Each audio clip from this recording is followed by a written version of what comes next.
Welcome to Air Checks. This episode and next episode is dedicated to the men and women that served our countries for Armistice Day, or what people in the USA call it as Veterans Day. If you are a veteran, thank you for serving. Soldiers of the Press is a war drama that was created in New York and syndicated by World Broadcasting System. Little is known about the series or the total number of episodes. Each episode is 15 minutes long and retold a recent news story from action during World War II. The series was narrated by United Press correspondents including Walter Cronkite, Harrison Salisbury, and many lesser knowns such as Ralph Teasdale and N. Stringer. The show was broadcast on war from February 28, 1943 until August 5, 1945 on Sundays at 12:30 p.m. There are at least 39 episodes in circulation out of the 148 known to exist. We're not going to play all of the episodes, but you can download the existing episodes from archive.org. Here is the second set for Of Soldiers of the Press. Soldiers of the Press.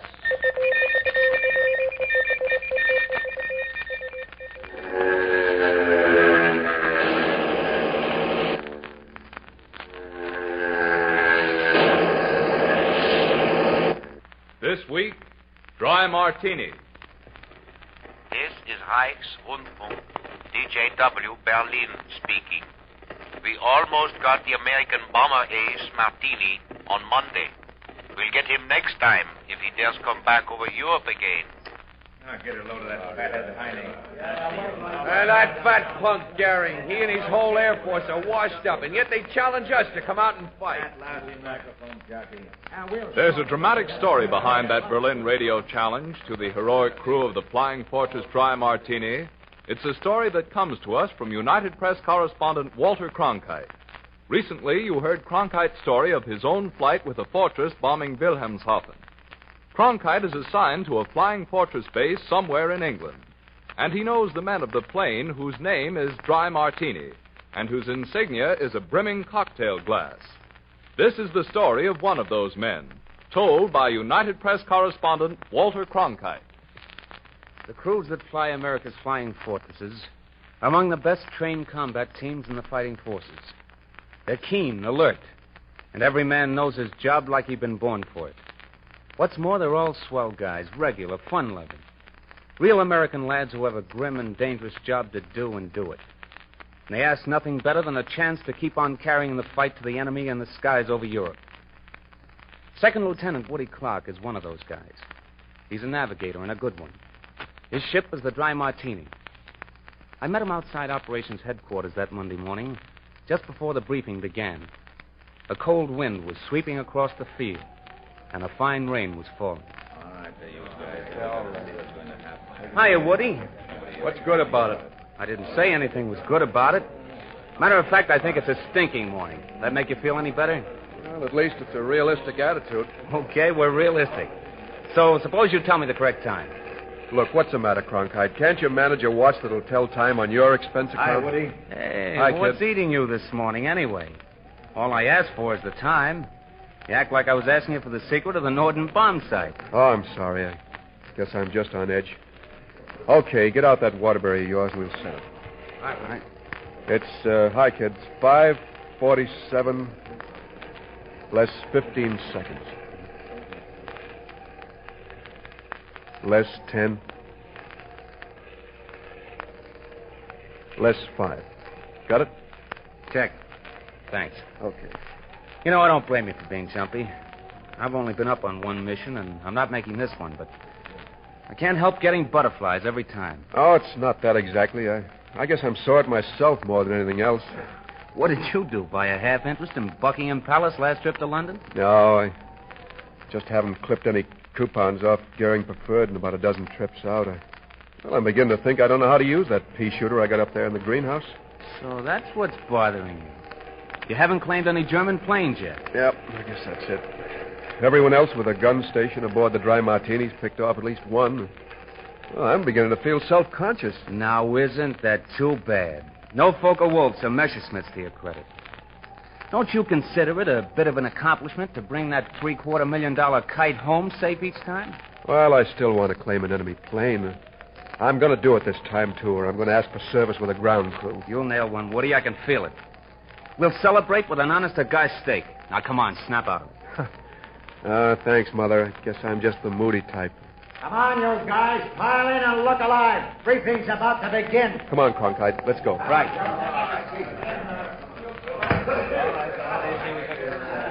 Okay, men. Pipe down and perk up. Now, as I told you last night, our objective is Paris in the spring. But there won't be any tra-la atmosphere about it.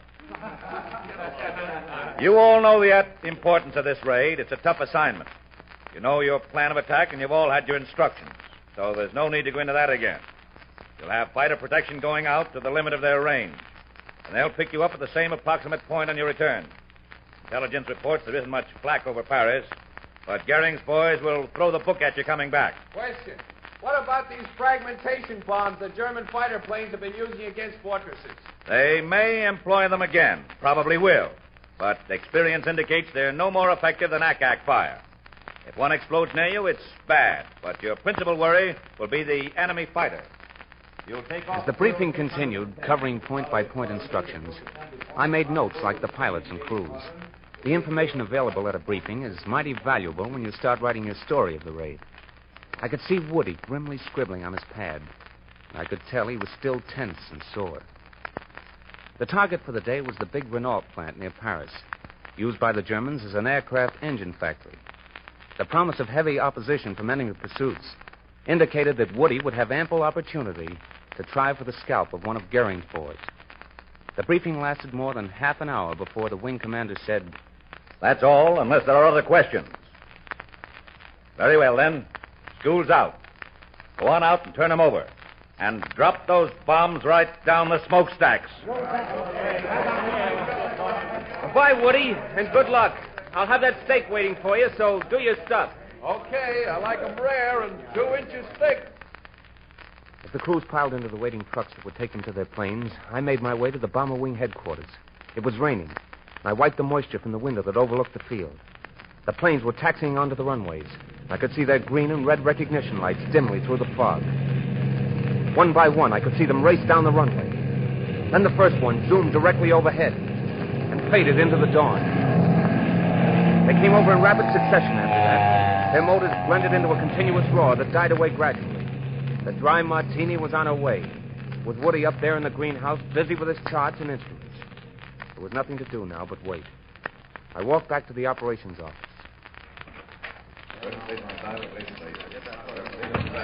All off on time, Hap? Yeah, take off smooth as clockwork. What time they due over the target? 0820. Mind if I park myself here and keep an eye on the show? Of course not. Pull up a chair, make yourself comfortable. It's a long wait. The operations office is the heart of a bomber base. In it, intelligence and operations officers lay out the objectives and plot the flights. Over its battery of phones, reports come in from the aircraft spotters on the movements of planes, our own and the enemy. And through it move all the reports on every mission. Across one end of the room spreads a huge map, and on it, big black-headed pins mark the position of every bomber in the squadron. Every 15 minutes, the time is called off, and the pins are moved into new positions. Time 7:15. Map reference H3207. They're out over the channel now and high upstairs, 30,000 feet in the frigid thin air of the substratosphere. I listen to the reports come in and watch the black pins edging toward the target. They pass Boulogne, Abbeville, Amiens, Saint-Denis. Time 0810. Map reference Q4360. They're 10 minutes from the target now. Up in the glassed-in nose of the bomber, it's time for Woody to put aside the charts and get set behind that pea shooter of his. For it's a cinch to be tough from here on. I stick around until the pins are directly over Paris. I go outside for a smoke and a cup of coffee and try to relax. The hands of my watch seem to crawl. I know they're on their way back now, and I keep wondering if Woody is having any luck against Goering's boys. At 10 a.m., I duck into operations. Hello, Hap. How's it going? Fighter escort took off half an hour ago to meet him. We should be hearing from him any time now. That'll be a relief.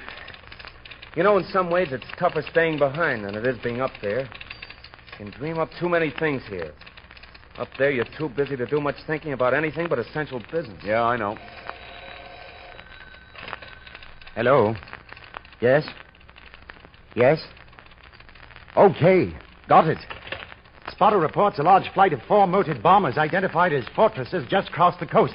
They're coming home. The ground crews are heading out to the field now, and the runways are being cleared for landing. I begin to feel better. About time for them to be checking with the tower. Blue leader to blue leader control tower. Blue leader to blue leader control tower. Come in. Come in, please. Blue tower here. Hello, blue leader. Go ahead, please. Over.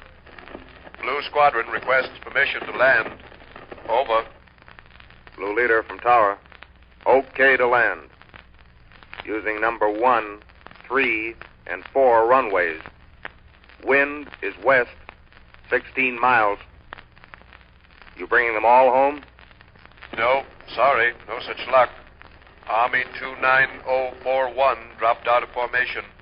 She had one motor afire and reported she couldn't keep up. Off. Army 29041. I look at the operations chart, and my heart skips a beat. Army 29041 is the Dry Martini. The planes are coming in now. Their motors a distant rumble. It grows larger, and then they're visible. The sun has come through, and you can see its dull reflection on the green-gray of their wings. We watch them land and see the pilots and crews getting the kinks out of their legs as they head for the briefing room to make out the reports. But I keep thinking of the Dry Martini. Out there somewhere trying to horse it in with one motor gun. Time 1030. All planes except Army 29041 down safely. Anything from the spotters? No, not a thing. We sit silent and tense now and watch the clock. The sweep second hand on the clock in front of Hap seems to creep around the dial. Blue control tower to Army 29041. Blue control tower to Army 29041. Can you hear me? Come in. Come in. Come in. No answer. Yep. Looks bad. I was talking to Woody Clark before they took off this morning. He was down because he hadn't claimed an enemy plane. I hope he got one. Yeah, I hope he did. Promised a mistake if he did. Guess I'd better go start lining it up. They're not easy to produce. Yeah, takes some doing. Blue leader control tower from Army 29041. Boy, is that Blue good leader news. control tower from Army 29041. Acknowledge. Over. Tower here. Hello, Army 29041. We'd begun to think you'd washed out. Over. No, we're going to make it. Coming in for a landing. Request your instructions. Over. Army 29041 from tower. Okay to land. Number 2 runway is cleared to land. Any wounded aboard? Nothing we can't walk away. But you better have an ambulance on hand. We got a left wing like a sieve and one motor's conked out. I may mess things up a bit in landing. Over and off. Okay, Army 29041. Here's luck. Off. I dashed for the door and hopped aboard the ambulance that was heading for runway number 2. She was coming in now. From the ground, we could see the smoke pouring from one motor and holes the size of a wash tub through her tail surfaces. She wobbled as she came down. Her wheels touched. She lurched uncertainly. Then she righted herself and jolted to a stop. I looked at the nose. The windows in Woody's greenhouse were shot out. The pilot's windshield was shattered. The glass was gone from the tail. The cowling of 2 of the good motors was riddled. Then the crew began piling out. Sorry, Doc. No business for you. Yeah, Doc, you can roll that butcher wagon back in the barn. Well, that's the way we like it. Had a tough time? Yeah, but a good one. We got 12 planes, Doc. Well, how do you like that? 12 planes. Lieutenant Clark rates top score. He got 3. Woody got 3. Man. Then I saw him poking his head through the hatch. His face was cut a bit from flying glass, but he was grinning. Oh, Cronkite, got that steak ready? Brother, you sure rate it. What came over you, anyhow? Oh, they made me mad, I guess. They put 2 explosive caliber 30s right through the nose. Yeah, I noticed. Pieces of metal bounced off my steel helmet. They didn't hurt either me or the bombardier. Bullet hit my gun mount. Then I really began shooting. The next Focke-Wulf that came in, I knocked off his propeller. The next one I got right in the middle of his gas tank, and he blew up. And then a third one came in, and somehow or other I just cut off his tail. You know, I cut it right off. Brother. I guess, I went sour after that. I missed the 4th one. Yeah? Oh, isn't that too bad? Well, do you want to stand around and cry about it? Or shall we go and get that steak? At the bomber bases, aboard our warships, and on the front lines with the ground forces, United Press correspondents are gathering the news, the colorful, exciting stories of United Nations fighting men in action. Be sure to hear the next program of Soldiers of the Press over this same station. Your local announcer will give you the time of that broadcast in just a moment. And meanwhile, remember to listen for United Press news on the air. Look for United Press dispatches in your favorite newspaper. They are your guarantee of the world's best coverage of the world's biggest news. Soldiers of the Press.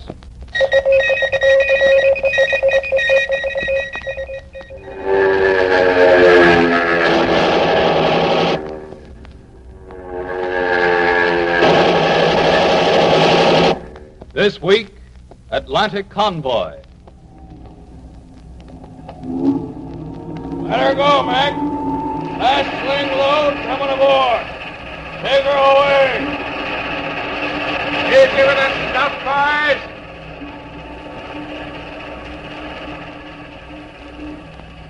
All right, bosun. Now close the hatches. Turn to the gangs, fore and aft. Aye, aye, sir. Dog down all hatches. Gangs, fore and aft, turn to. Hatches being secured, sir. Standing by to cast off. Fine, MacDonald. We've clearance for 1630. We'll be underway in half an hour, engineer. Right, sir. Anytime you say. So, at an East Coast port, another ship loaded with life for American troops and their allies, with death for the Axis, moves out to cast anchor in the harbor. She is ready now for the formation of her convoy and the boarding of her passengers. Among them are two United Press correspondents, Robert Vermillion and R.W. Richards. Both are bound for assignments in UP's London Bureau. This is their story of their voyage through the sea lanes of the Atlantic, where Hitler's wolf packs of submarines seek to curb the flow of the weapons of war to Britain, Russia, North Africa. An eyewitness account by correspondents Robert Vermillion and R.W. Richards of one convoy's battle with the U-boats. A vivid picture from their UP dispatches of the sort of thing that happens unchronicled almost any day or night somewhere in the Atlantic. Have passports and credentials ready. Have them in order for the immigration officer. Have them ready, please. Yes, all right, sir. You're next. Bound for the United Kingdom? Yes, sir. May I see your credentials, please? Here they are, sir. All in order, I believe. Let's see now. You're Robert Vermillion? That's right. I know you wouldn't believe it from the passport photograph, but I'm Vermillion of United Press, bound for London. London, or wherever else they see fit to set you down, sir. Okay, you're all set. All right. You're next. Here you are, sir. Robert William Richards, United Press correspondent, also bound for London. Uh-huh. Passport in order. Credentials in order. Exit permit in order. Okay. You're both for launch D. I'll be right with you. All right, now. Who's next? Right here, sir. James Judson for Cairo, via London. Passengers for ship 2049. Launch D is standing by on Pier 4. The sun had just given way to twilight as we set out from the dock for ship 2049. The faces of our fellow passengers were shadowed, and their voices were hushed in the strangeness of this departure for an uncertain voyage. There were 6 women and 15 men, including ourselves. Several looked as if they had made the convoy trip before, but for the majority, this was a maiden voyage. And most of us still cherished peacetime visions of an Atlantic crossing. I used to think it'd be the Queen Mary and nothing that'd take me to London, with a band playing and a few thousand people to see me off. Yeah, personally, I'm going to miss the champagne. Well, Bob, here's our ocean liner. How's she look? I'll take their word she'll make it across, but at first glance, I'm convinced she's no luxury liner. You can say that again. We scrambled up a ladder to board her, and 2 hours later, in the pitch darkness of a cloudy night, we slipped out of the harbor to join our convoy. Next morning, ship 2049 had become one of a great parade of freighters, tankers, and naval escort vessels that spread over a wide expanse of sea. It was an inspiring sight, and the busy little corvettes and destroyers nosing ahead, at the flanks, and behind our convoy gave us a comforting feeling of security. For several days, we pushed ahead without incident. Nights, we would gather in the bar to while away time. Well, this business of sitting around in a blacked-out ship every night is getting on my nerves. Mine, too. No, I can't help it, but I keep feeling as if we're sitting on a powder keg. Maybe we are. Anybody know what cargoes we're carrying? I don't. One of the sailors told me a destroyer sighted a sub this afternoon. That's right. Well, I wouldn't be surprised. We must be just about... Come on, cut it out. Huh? I think we'd all feel better over a few hands of poker. Yeah, I think you're right, Richards. Well, trot out that spongy deck of cards and let's get going. Okay. Let's make this a real poker player's hand. 5-card draw and nothing wild. All right, everybody, come on, Andy. Okay, everybody in? Now, look, Richards, couldn't you manage to give me openers at least? The kind of cards I've been getting lately, Hitler wouldn't deal to Mussolini. Wait a minute. I thought I heard something. An explosion out there somewhere. I didn't hear anything. Well, come on, Richards, deal. Let's get going. You know, it's just too quiet this trip to suit me. Last time I know. Last time across, you were torpedoed. Look, can't we drop the gloom and play the hand? Anybody got openers? By me. Sorry, I didn't mean to upset you. Well, this is a fine assortment of cardboard. I pass. I'll open for 2 bits. What do you think of that, openers? Lucky you. They just bumped one. They've what? They bumped one. A torpedo just hit one of the ships. Oh, I see. Just my luck, and it's the first good hand I've had this trip. Okay, everybody put on your life jackets. We'll go into the salon. You'll be more comfortable there. Everybody leave your hands just where they are. And there go the depth charges. We sat on the floor of the salon because it's the most comfortable place aboard a constantly pitching ship. We sweated because we were scared, and because all of us had put on as many warm clothes as we had, just in case. There was a submarine out there somewhere in the darkness. A submarine and at least one sinking ship. The depth charges of our escort vessels were churning the ocean in search of the marauders, and every blast shook our ship. There was a U-boat out there. And if you've never felt the impact of a torpedo, each depth charge might as well be it. And if you've never heard a depth charge before, you don't know just how close to your ship they're hunting that stuff. Sounds like those charges are moving closer. Any idea how far off they're dropping those ash cans? Oh, I'd guess something like 1,500 yards off our port bow. The time I was torpedoed, the sub came up between us and our escort. Torpedo hit us amidships, and our ship was down within 10 minutes. That's a comforting thought. Sorry, ma'am. I didn't mean to make it worse. Just can't help thinking about it, though. Sure, I know. I'm just jumpy. Forget it. Matter of fact, we ought to be pretty safe. After all, the odds should be against my having to swim in this damn ocean twice in 2 trips out, huh? Yeah, that makes me feel very safe. Glad to have you aboard, Judson. Oh, I wish I was in Kansas Where it's dry. Oh, I wish I was in Kansas where it's dry. For I've got an awful notion. We huddled together in the ship's salon until nearly dawn, singing to keep our spirits up and tired, but too tense to sleep. It was nearly 4 a.m. before the captain sent down word that the danger had passed and that we could go to our cabins. We managed a little sleep after that, but awakened to find that the battle had only begun. At midday, the dull boom of the depth charges began again. That sounded sort of close, Bob.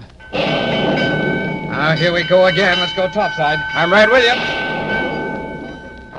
We raced up on deck. In the brilliant sunlight, the sub's victim lay nearby. Smoke was pouring from her side. We stood silent beside the bosun of our ship. Across the narrow expanse of water that separated us from the sinking ship, we could hear her crew preparing to abandon ship, and we could see them swinging lifeboats over the side.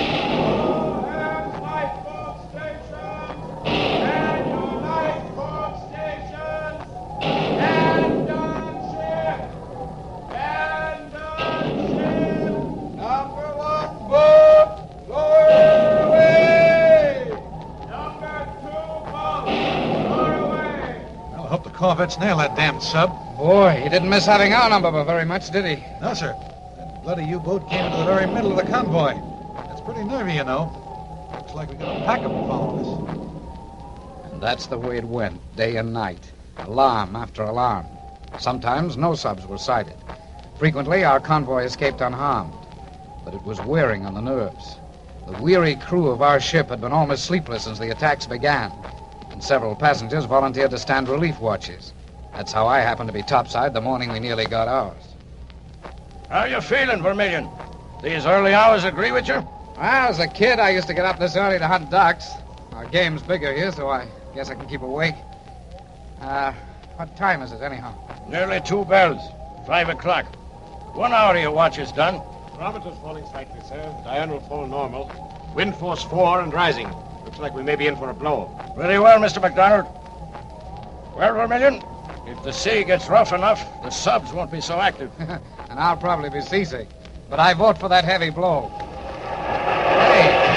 Hey, what's that? That's a starship. The destroyer off our starboard quarters got something. We strained our eyes in the half-light, trying to see the cause of the alarm. The gong alerted the ship, and the gun crews scrambled to their stations. Suddenly, the tanker to port opened fire directly at us. Orange tracers bounced across the water directly ahead of us. Some ricocheted against the sides of our ship. Hey, what in the hell? Torpedoes! Hard right, rudder! Train those guns to starboard! Gun position! Free the bridge! There they are! Torpedo wake to starboard! Correction! 2 torpedo tracks off starboard bow! Follow him! Follow him! I could see them now, 2 thin white wakes in the gray sea. They were less than 1,000 yards off, bearing straight for us. I watched in horrified fascination as the tanker fired across our bow, and our own gun splattered the water with lead in an attempt to explode the deadly tinfish before they caught us. Our ship seemed to be turning in slow motion. Suddenly, the ocean erupted into a great geyser of water. I was half thrown to the deck. My first impression was that we'd been hit. They got one! The tanker got one! Second torpedo, clear of port bow. Gun bearing, port. Get it! I could have spit on that one as it went by. That second torpedo missed us by inches, but our guns were still pouring a stream of tracers after it. For now it was the tanker to port that was threatened. Get her! You got her! Nice shooting! Oh, that was too close for comfort. I still got to pinch myself to believe I'm all in one piece. We're all right, Vermilion. Now it's the sub that'll have to worry. That corvette's run up the black flag. Yeah, what's that mean? Direct contact with the submarine. Brother, I don't envy the guys aboard that pig boat. Great fountains of water shot skyward as the little ship started laying her pattern of depth charges. It was a satisfying sight to watch from the bridge. We knew the U-boat was diving now, racing for its life. But the corvette couldn't be shaken this time. I remembered how we felt that first night in the salon, boxed in and waiting. Now it was some Oberleutnant and his Unter-Nazis who were quaking in their Ersatz and getting a taste of their own medicine. There were no more submarine attacks after that. United Press correspondents are covering the day-to-day developments of war on land, at sea, and in the skies. They face daily risks beside our fighting men to gather the colorful stories behind the communiques. Be sure to listen to the next of these programs describing the experiences of these men of UP. And meanwhile, listen for United Press News on the air. Look for United Press dispatches in your favorite newspaper. They are your guarantee of the world's best coverage of the world's biggest news. Soldiers of the press.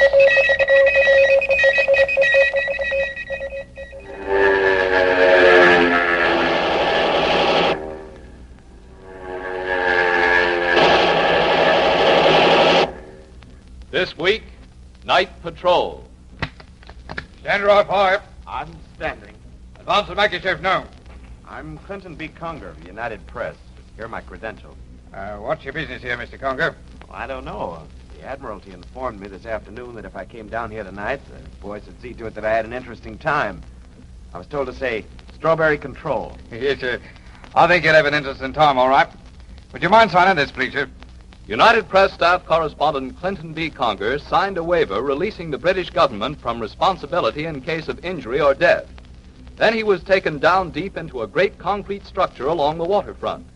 Thus began one of the many exciting adventures of United Press staff correspondents who bring you eyewitness accounts of world news as it happens. Listen to Clinton B. Conger's story of Night Patrol. Here you are, sir. Welcome to Misery Hall, Clint. Hiya, Fraser. Hey, what's the pitch here? Where are we headed for? Holland. Oh, I don't want to go to Holland. They've got Germans there. Well, that's just where we're going, just the same. promised me an interesting time, but that's apt to be just a little too interesting. How are we getting to Holland, if I may ask? Motor torpedo boats. You know, we call them PT boats back home. Oh, murder. I get seasick as a dog just looking at a bowl of goldfish. I should have stood in bed. You should. I griped loudly and fervently, but just the same, I was pretty excited about the whole thing. I was going to get my first ride on one of Britain's highly secret patrol boats that sweep across the English Channel nightly to disrupt German shipping. As I stood talking with other correspondents in the underground dock, I became increasingly certain of one thing. Before the night was out, a whole mess of Germans probably would be taking pot shots at me. I anticipated the prospect with what might be called mixed emotions. After a half hour or so, the door opened again, and a Navy officer came in. He was carrying a hat. Good evening, gentlemen. I have a hat full of numbers here. Each of you will please draw one. What's the idea? The numbers will determine which of the patrol boats each of you is to accompany. Will you draw, please? One by one, we drew folded slips of paper out of the hat. I picked number 1, the first boat. That meant I'd be in a position to see all of the action. But it also meant I'd be in the boat that the Germans would likely concentrate their fire upon. My shirt suddenly became very tight around my neck. Who has drawn the first boat? I did. Lucky Conger, Mr. Conger. Will you come this way, Mr. Conger? Go right to your boss and tell him how it happened, Clint. Thanks, you lout. I followed the British naval officer from the underground chart room into what at first appeared to be a storeroom of some kind. It was pitch black. It smelled of gasoline. As my eyes became accustomed to the dim light, I gradually made out the outlines of one of the British Hornets, which is what they call their PT boats. We went aboard the 80-foot craft. It vibrated gently underfoot from the throbbing of its 3 great motors. The young ensign met us on the wing of the bridge. Mr. Selfridge, this is Clinton Conger of United Press. Very happy to know you, Mr. Conger. Glad to have you aboard. I'll let you know later whether I'm glad I came or not. Well, I think I'll leave you now, Mr. Conger. You're in good hands. I'll see you when you get back. That sounds encouraging. I'll see you later. We're about to shove off, Mr. Conger. I'm afraid I'll have to ask you to go down below until we're seen. All this is very hush-hush stuff, you know. Sorry and all that, but there isn't any alternative. I understand. Which way do I go? Evans, take Mr. Conger below and see that he's comfortable. I followed a seaman down through a narrow folding hatch that evidently was closed off during rough weather, and then down another short ladder into the crew's quarters. The seaman left me there, and I sat down, thought about life and things, about how many bullets there are flying around loose in the world that a man can get in the way of. Cast off, forward and aft. Take in 1 and 2. Taking in 1, taking in 2. All clear, stand by. Take stations for getting underway. The thin hull of the torpedo boat vibrated a trifle more, and I could faintly sense that we were moving. From time to time, I could hear orders being shouted overhead. Evidently, something was being done about a huge door. I hadn't the least idea of where we were, or how we were going to get out to sea, and I still don't know.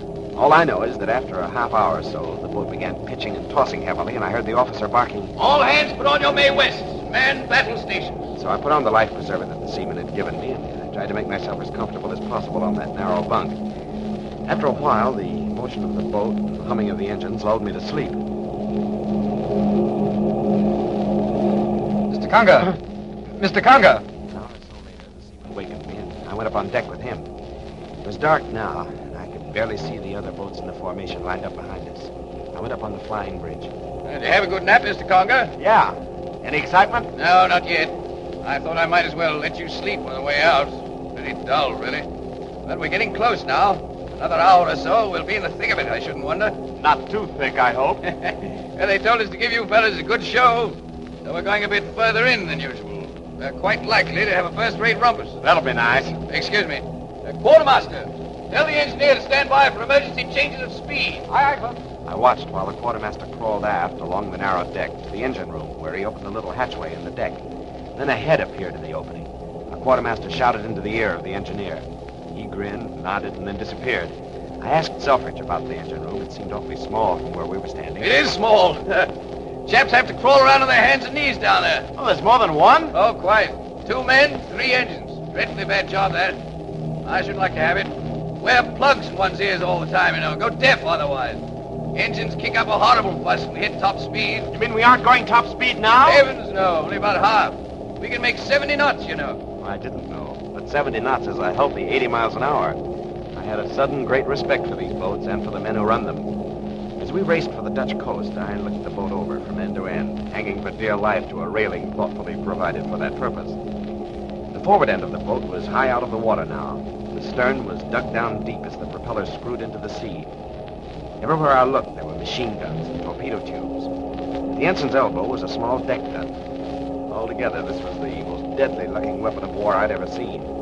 And I was on it, hurtling at top speed toward German-occupied Holland. Throttle down! Throttle down! Just go carefully now, Mr. Conger. Minefields all around us. Minefields? Ours or theirs? Theirs. Oh, we must be getting close. I should say so. We're practically there, actually. The coast is a mile and a half off in that direction. I looked where he pointed, expecting the blackness to open up with the flash of gunfire. But nothing happened. I couldn't see a thing. Then Selfridge ordered the engines muffled, and an amazing quiet descended on our fleet. I was vaguely disappointed. I'd expected great things and a terrific amount of gunplay. Instead, we cruised up and down the Dutch coast as though we were in a lake back home. Seemingly, we owned the entire English Channel, and no one was in a mood to argue with us about it. Hours went by. I was on the verge of going below and returning to the arms of Morpheus when Selfridge spoke. Aha. I beg your pardon? I said aha. Yes, but why? Business. A convoy. Jerry's. Where? There. I couldn't see a thing.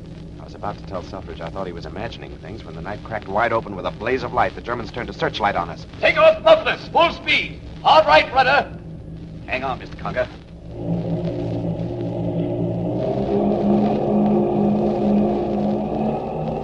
I hung on.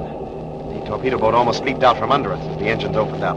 Then we twisted around in a complete circle faster than I can tell you about it. The searchlight tried to follow us, but couldn't. Then the whole fleet of torpedo boats dashed off in all directions. Selfridge grabbed his microphone. Hello? Come in, Strawberry. All for Orange, calling Strawberry. Come in, please. Hello, Jack. Strawberry here. Good boy, Tom. I think we have them rattled. You go left, I'll go right. We'll come in behind them. Is that understood? Over to you. Yes, I understand, Orange. See you later. Over and off. We raced through the darkness at full speed. I kept thinking about those minefields all around us, but evidently Selfridge didn't worry about them because we never slackened speed until we were on the other side of the German convoy.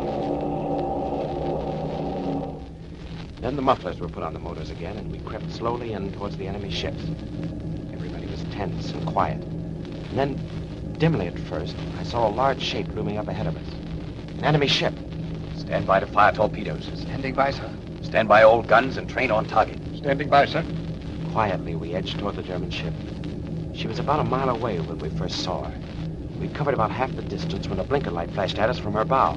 They're challenging us, sir. Answer them. What shall I say, sir? I don't know their code. Send anything. Just keep their minds occupied a few seconds longer until we can get in range. Aye, aye, sir. The quartermaster picked up a blinker tube and flashed an answer to the German ship, which had questioned our identity. Meanwhile, we crept closer and closer. Then the guns on the German ship erupted into flame, and the night was filled with whining billets. Open mufflers, full speed. Steer collision course. All guns fire.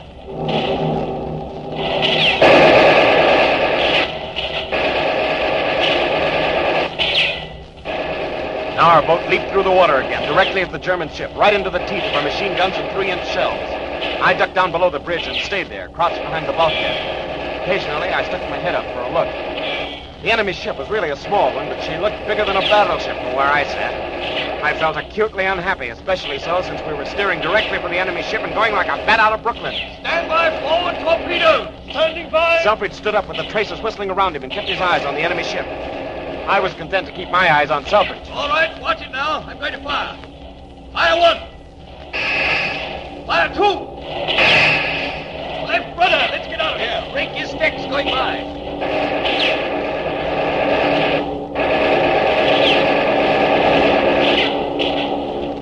We dropped our torpedoes and heeled over to get out of their way. I learned afterwards we went right by the torpedoes and kept on going past the German ship.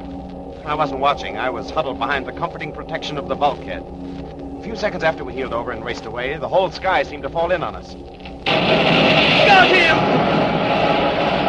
Did you see that, Mr. Conger? We got him! I thought for a second he got us, but I wasn't going to say so. I got up off my hands and knees. Selfridge helped me up. Did you fall, Mr. Conger? No, I dropped my handkerchief when those bullets started whistling by. It's a nice bulkhead you got there. Yes, quite. Be much nicer, however, if it were armor plate. Isn't it? Afraid not. It's just plywood. You can spit through it. I think I'll go lie down.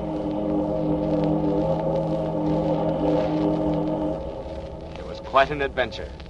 Several heavy German escort vessels came out after us, and we decided to call it a night, for which I was duly grateful. On our way back to England, the ensign apologized to me for not having been able to show us more excitement. I accepted his apology. You have been listening to United Press correspondent Clinton B. Conger's story of his experiences as a reporter aboard one of the lightning-fast British motor torpedo boats that patrol the English Channel. Conger is one of a worldwide staff of United Press correspondents who are eyewitnesses to events that are news. We will bring you another program dramatizing the experiences of these men of UP in the near future. Your local announcer will give you the time of that broadcast in just a moment. Be sure to listen. And meanwhile, listen for United Press News on the air. Look for United Press dispatches in your favorite newspaper. They are your guarantee of the world's best coverage of the world's biggest news. Soldiers of the press.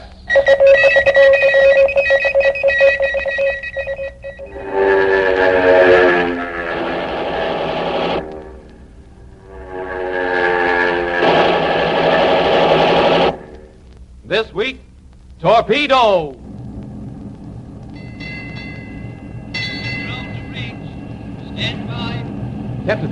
Captain, sir. Yes, what is it? It's control, sir. They've spotted something. Oh, yes? What? The rangefinder's picked up 2 unidentified planes, sir. Left of convoy, angle of elevation 5 degrees. Very well. Tell the guns to stand by. Aye, aye, sir. Stand by, gun stations. Ranges and speed of those planes. Aye, aye, sir. Ranges and speed of those planes. Am I in the way, Captain? Oh, not at all, Palmer. You better stay close. Looks as if a story might be coming up. Visitors dropping in. Friends, I hope. Too soon to tell yet. Signalmen order convoy to scatter. Aye, aye, sir. Planes still unidentified, but have German characteristics. Sound general quarters. All guns standing by, sir. Very well. Range? Range, aye. Report range. Range, 10,000 yards. Altitude, 15,000 feet. Speed, 220. Commence tracking. Commence tracking. Range, 5,000 yards. Speed, 230. Planes are German. Action stations. Range, 3,000 yards. 4,000 yards. 5,000 yards. What's that? Oh, look at that now, sir. 6,000 They're running away. yards. The Jerrys are running away. 7,000 yards. I'll be damned. 8,000 False alarm. yards. Not torpedo planes at all. Ju-52s probably, taking Germans to Italy. No story for you this time, Palmer. Another time, perhaps. I hope not, my boy. I hope not. Secure from general quarters. Secure from general quarters. Secure from general quarters. During the past months, we have brought you many stories by correspondents of the United Press. A plane crashed in northern Burma, and UP flashed you the story. A UP correspondent managed to slip across the Swiss border into German-held Italy, and you walked with him into Como. In short, United Press correspondents have been in almost every conceivable kind of action, from a foxhole outside Munda to a giant bomber over Rome. And in every case, you have been given a first-hand account of what took place.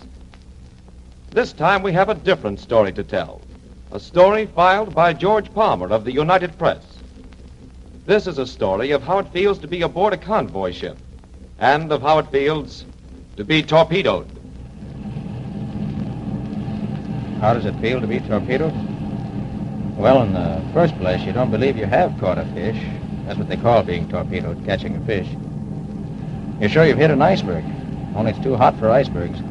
Well, anyway, you run. You run for the part of the ship that's sticking farthest out of the water. In this case, it was the starboard side that was high.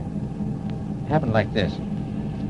Our cruiser was speeding through a choppy sea, and in the frightening grayness that covered us, I stood talking to the surgeon commander, an old friend of mine. This night he seemed nervous, almost as if he was expecting, I don't know, he was very nervous.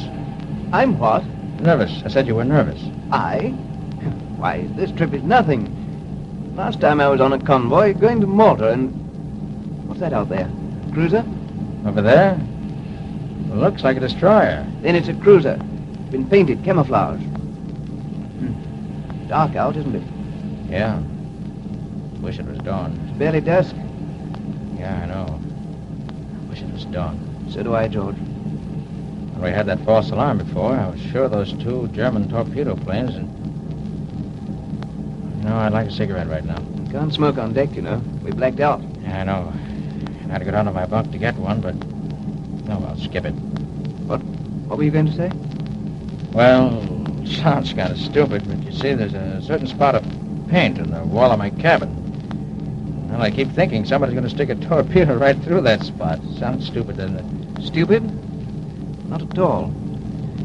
Every man thinks of something like that when he's in danger, George. Every man. Oh, but this trip is fine. Fine. The last convoy operation I was on was known by the code word vigorous. And it was, too. We were attacked repeatedly by hundreds of German bombers. Well, that one was vigorous, all right. I was just saying to the captain today that since it had lived up to its name so well, perhaps we should call this trip serene. Yeah, it has been serene, all right. No trouble at all. Torpedo!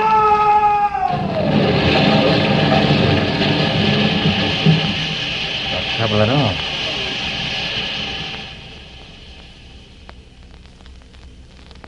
And that's when we caught the fish. As I said before, I dashed uphill, for the higher up you go, the better when you hit icebergs you know aren't there. Then there was noise, and I became aware of sickening smells, vile smells, frightening sounds, the shouts of men, wounded men, and the steady cracking of our pom-poms. I grabbed the cable that rimmed the deck, felt the grease in my hand, and looked down into the swirling back sea. Thick smoke belched out from our starboard bows, and I saw great gushes of orange flame lighting up the sea. Between the spits of fire, the sea was black and greasy, and I kept looking into the sea and thinking about how glad I was I could swim. Swim. We're enlisting badly now, and the smoke is thicker than ever. Now a solid block of men pushed toward me along the deck. I called to them, "Hey, come on, we got to swim for it. Come on, let's go." Nobody heard me. So I put one leg over the rail and kind of talked to myself. "Jump out far," I said. "Jump away from the ship, and don't forget to hold your life belt with one hand so it won't come up and smack you in the chin. And you got to swim like hell. Come on, boy. You can do it. Ready now. Jump." I wouldn't do that if I were you. Huh? It'd be rather lonely down there, all by yourself. Leaning against a rail, nice and calm, was a young officer. I looked at him. So calm he was. Well, how about it? Are we going in? Hell no. Nobody goes over until the captain says so. The steadiness of his voice was pretty reassuring. I pulled my leg back onto the deck. What was it, submarine? One airplane. Darned. Thought it was a sub. No, a torpedo plane. No one knew he was up there. Holy cow. Quite. He got away. Things were quieting down a bit now. We pulled ourselves together. The damage control party was already hard at work fighting fire and dragging bodies out of the mess where the torpedo struck. I went below to help carry blankets to the quarterdeck. Up there, some of the casualties were moaning. Some were crying hysterically. And one to whom I gave cigarettes. Look, mate, do me a favor, will you? Tell Margaret, her name is Anna. Tell her to write to me. I haven't got any letters from her, and she'd ought to write. Tell her that, will you? Tell her to write to me. The boy died. There on the deck. Many boys died that night. Among them, my friend, the surgeon commander. And hundreds of men were injured. The captain was badly injured, but nevertheless was hard at work. He was barking orders to a group of men, explaining how they were to steer the ship with their voices. You see, all our steering apparatus had been destroyed by the fire, but it was still possible to steer the ship by hand. And that was what the captain was telling me. All right. Have you got that? As soon as the destroyer sends a signal, the lieutenant will pick it up and call it to you, Jones. You, in turn, will call it to the seaman stationed amidships. He will shout it to you, Anderson. You will call it down the hatch. Lieutenant. Yes, sir? I want you to pick out 3 of the huskiest men on the ship. Yes, sir. Smith, O'Brien, right. Here they are, Captain. Thank you. You 3 men, I'm asking you to go down below and steer us home with your hands. How will we know the course, sir? The destroyer is standing by us. They'll signal the course by Lucas' lamp. The lieutenant will pick it up and relay it to the next man, and so on. You'll get the course by relays, then it'll be up to you. Can you do it? Sure we can do it, sir. Come on, big boys. And that's how it was done. The explosion and flames had destroyed the wheelhouse and all our steering apparatus. But those 3 men went down below the quarterdeck, deep down to where the massive machinery which turns the rudder was housed. And there they waited for the signal. Has it come yet, Lieutenant? No, not yet. Wait a minute. No. Yes, there it is. Left to base course. Left to base course, 062. Left to base course, 062. Left to base course, 062. Left to base course. Steady on base course. Steady as she goes. Steady as she goes. Steady as she goes. And all night long, orders were shouted out to those 3 sweating men who were steering the fire-racked ship with their hands. Meanwhile, the men forward had managed to put the fires out, and somehow they shifted the ballast enough so that the list of the ship was imperceptible. And so, painfully, slowly, we crawled into port, safe. Well, that's a story. But that isn't all of it. What about the incredibly horrible experience every man on board went through? The things we saw. Things we can't forget. The sight of brave, grown men screaming for their mothers and sweethearts as they died. And above all, one incident stands out most vividly in my mind. 2 hours after we were hit, the chaplain who did magnificent work attending the dying men grew tired and relaxed for a moment. We stood there in the cool wind, watching the sea. The chaplain, pondering over the 160 men who had died, the many others who were seriously burned, and the hundreds aboard who were dog-tired and sick at heart, looked about him at the flame-skied warship. And he looked up at the sky, up at the moon amongst the broken clouds. Looked upward for a full minute. Then he turned to me and said, "And to think that one man, just one man, up there in the machine, did all this." Thousands of other United Press correspondents like George Palmer are sharing the dangers of frontline action with our boys from the Mediterranean to the South Pacific. Every day, these UP soldiers of the press send dispatches to the home front, telling the tales of daily heroism which make for final victory. So be sure to look for United Press news in your favorite newspaper and to listen for United Press dispatches on the air. They are your guarantee of the world's best coverage of the world's biggest news.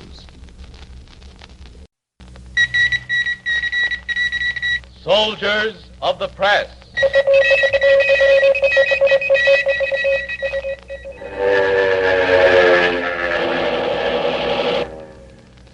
This week, Kiska Mission. All 500. All 500. Course 042. Ease off. Ease off. Control to signal bridge. Control to signal bridge. Signal bridge, aye. Time check. Time check, aye, aye, sir. 054 500. Less 15. Less 10. Less 5. Check. Time check over. By 5:45 on the morning of a sultry day in August, the final phase of the American invasion of the island of Kiska had begun. Canadian and American troops by the thousands lined the sides of ships, ready to leap aboard landing craft and swarm ashore at Broad Beach, Bamboo Bay, Quisling Cove. The greatest armada of naval vessels ever assembled in the war against Japan carried the load of fighting men and ammunition to this last Jap stronghold in the Aleutians. Slowly and steadily, the mighty fleet approached the island. On board one of the troop transports was Russell Annabelle, United Press staff correspondent. Annabelle, like all other United Press men on the fighting fronts, was to go into battle unarmed, unprotected. His job was to get an eyewitness account of that battle. And here it is, the story of the Allied invasion of Kiska by United Press correspondent Russell Annabelle. Mr. Annabelle! Russell Annabelle! Yes, Lieutenant. Over here. You've been assigned to Major Walker's patrol, sir. I think you'd better join him now. Sure, of course. Which way, Lieutenant? This way. Over this way. I followed the lieutenant over to the side of the ship, where a fair-sized group of men were standing, huddled together. All around us were similar groups. It was a weird scene. The men had smeared camouflage paint all over their faces. They looked like actors waiting for the cue. The cue to go out and kill, or be killed. The men had sweated it out all night, and now, with the 0 hour approaching, they faced the situation squarely. They were brave and frightened. The Major was giving them a final briefing as I walked One up. last word. We're to land on Broad Beach. Engineers are already ashore cleaning up landmines and booby traps. That's their job. We've got the easy job. All we have to do is fight. Time, Sergeant. About 3.5 minutes to go, sir. All right. That's all, boys, except good luck and give them hell. We're going to give them hell. Come on, you guys. Sergeant, final check. Yes, sir. Okay. Each man check the guy on his left. Right, Sarge. Come on. Okay, Sarge. You, Cameron. Who done your face? Who put the paint on? Why, me, Sergeant. Who else? Now, ain't that nice? Cameron, your nose is showing. Imagine that. Cover it. You ain't gonna lose Kiska on account of your nose. Go on, cover it. All okay, Major. All right, men, get set. Any minute now. Any minute. And remember, for God's sake, keep quiet. The burglar's in the house, but the baby's asleep in the next room, see? Gee, a baby? What baby? Somebody smother that guy. 0, landing parties away. Section 205 over. Section 885 That's us. over. Let's go. With a smothered cheer, the men dropped over the sides of the ship into the landing barges below. As I slid down the net into the Major's craft, I found myself muttering over and over, "This is it. This is it." The invasion of Kiska had begun. The trip to the shore of Broad Beach seemed to take hours. We crouched forward in the barge, anxiously scanning the mist-enveloped beach. Around us, I could see other barges loaded with men riding through the waves. We strained our ears, but other than the sound of the sea, we heard nothing. No guns, nothing. The men were tense, nervous. They sat holding rifles, hand grenades. The Major... See anything, Russell? Not a thing, Major. Me either. Beach looks empty. Those Japs are tricky devils. Never know when they'll pop out at you. Yeah, I've seen them rise out of nothing.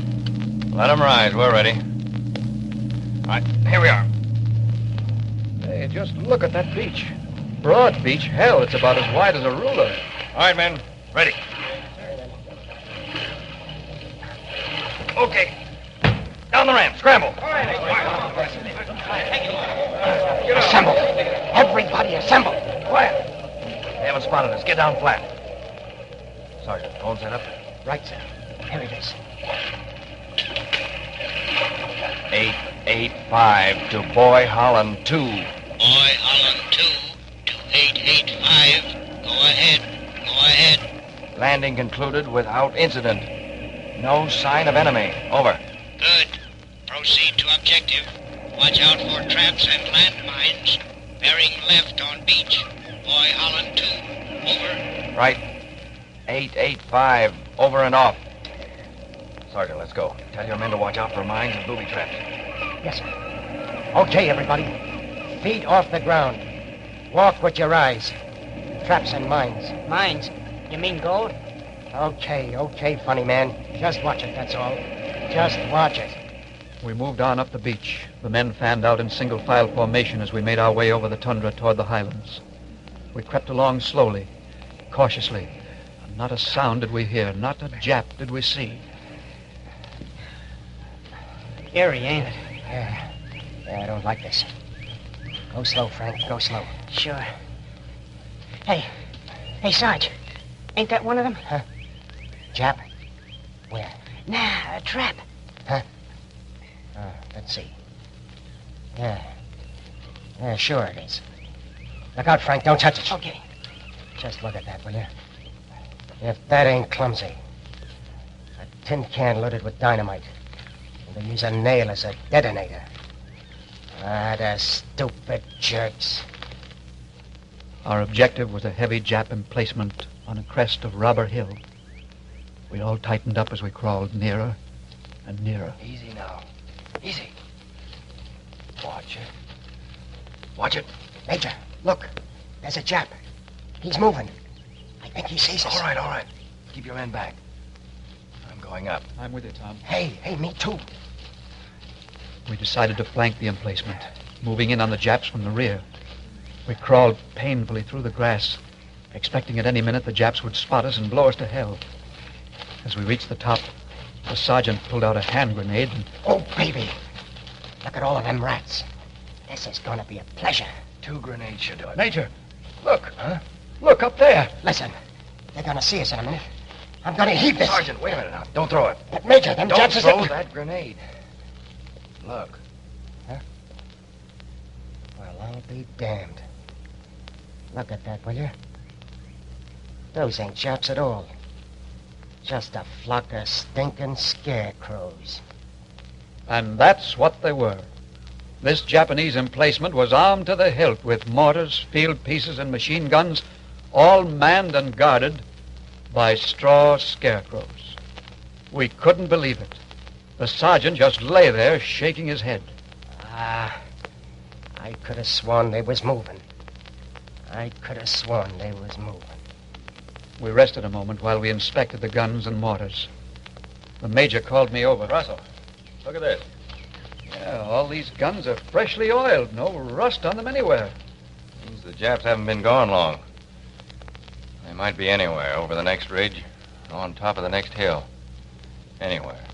Of course, the major was right. We were up against the trickiest soldiers in the business. As most of us knew from bitter experience, nothing is too low or sneaky for a Jap to attempt.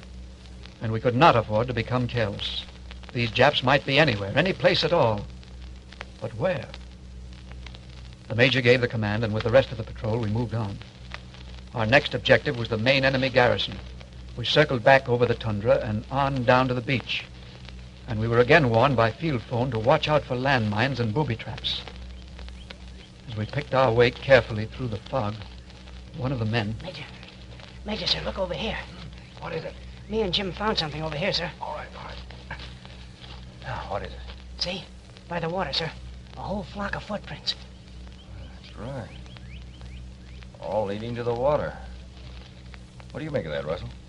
I don't know, but it's beginning to look like... Geez, I feel like Robinson Crusoe. Where are them nips, anyway? I don't know, son.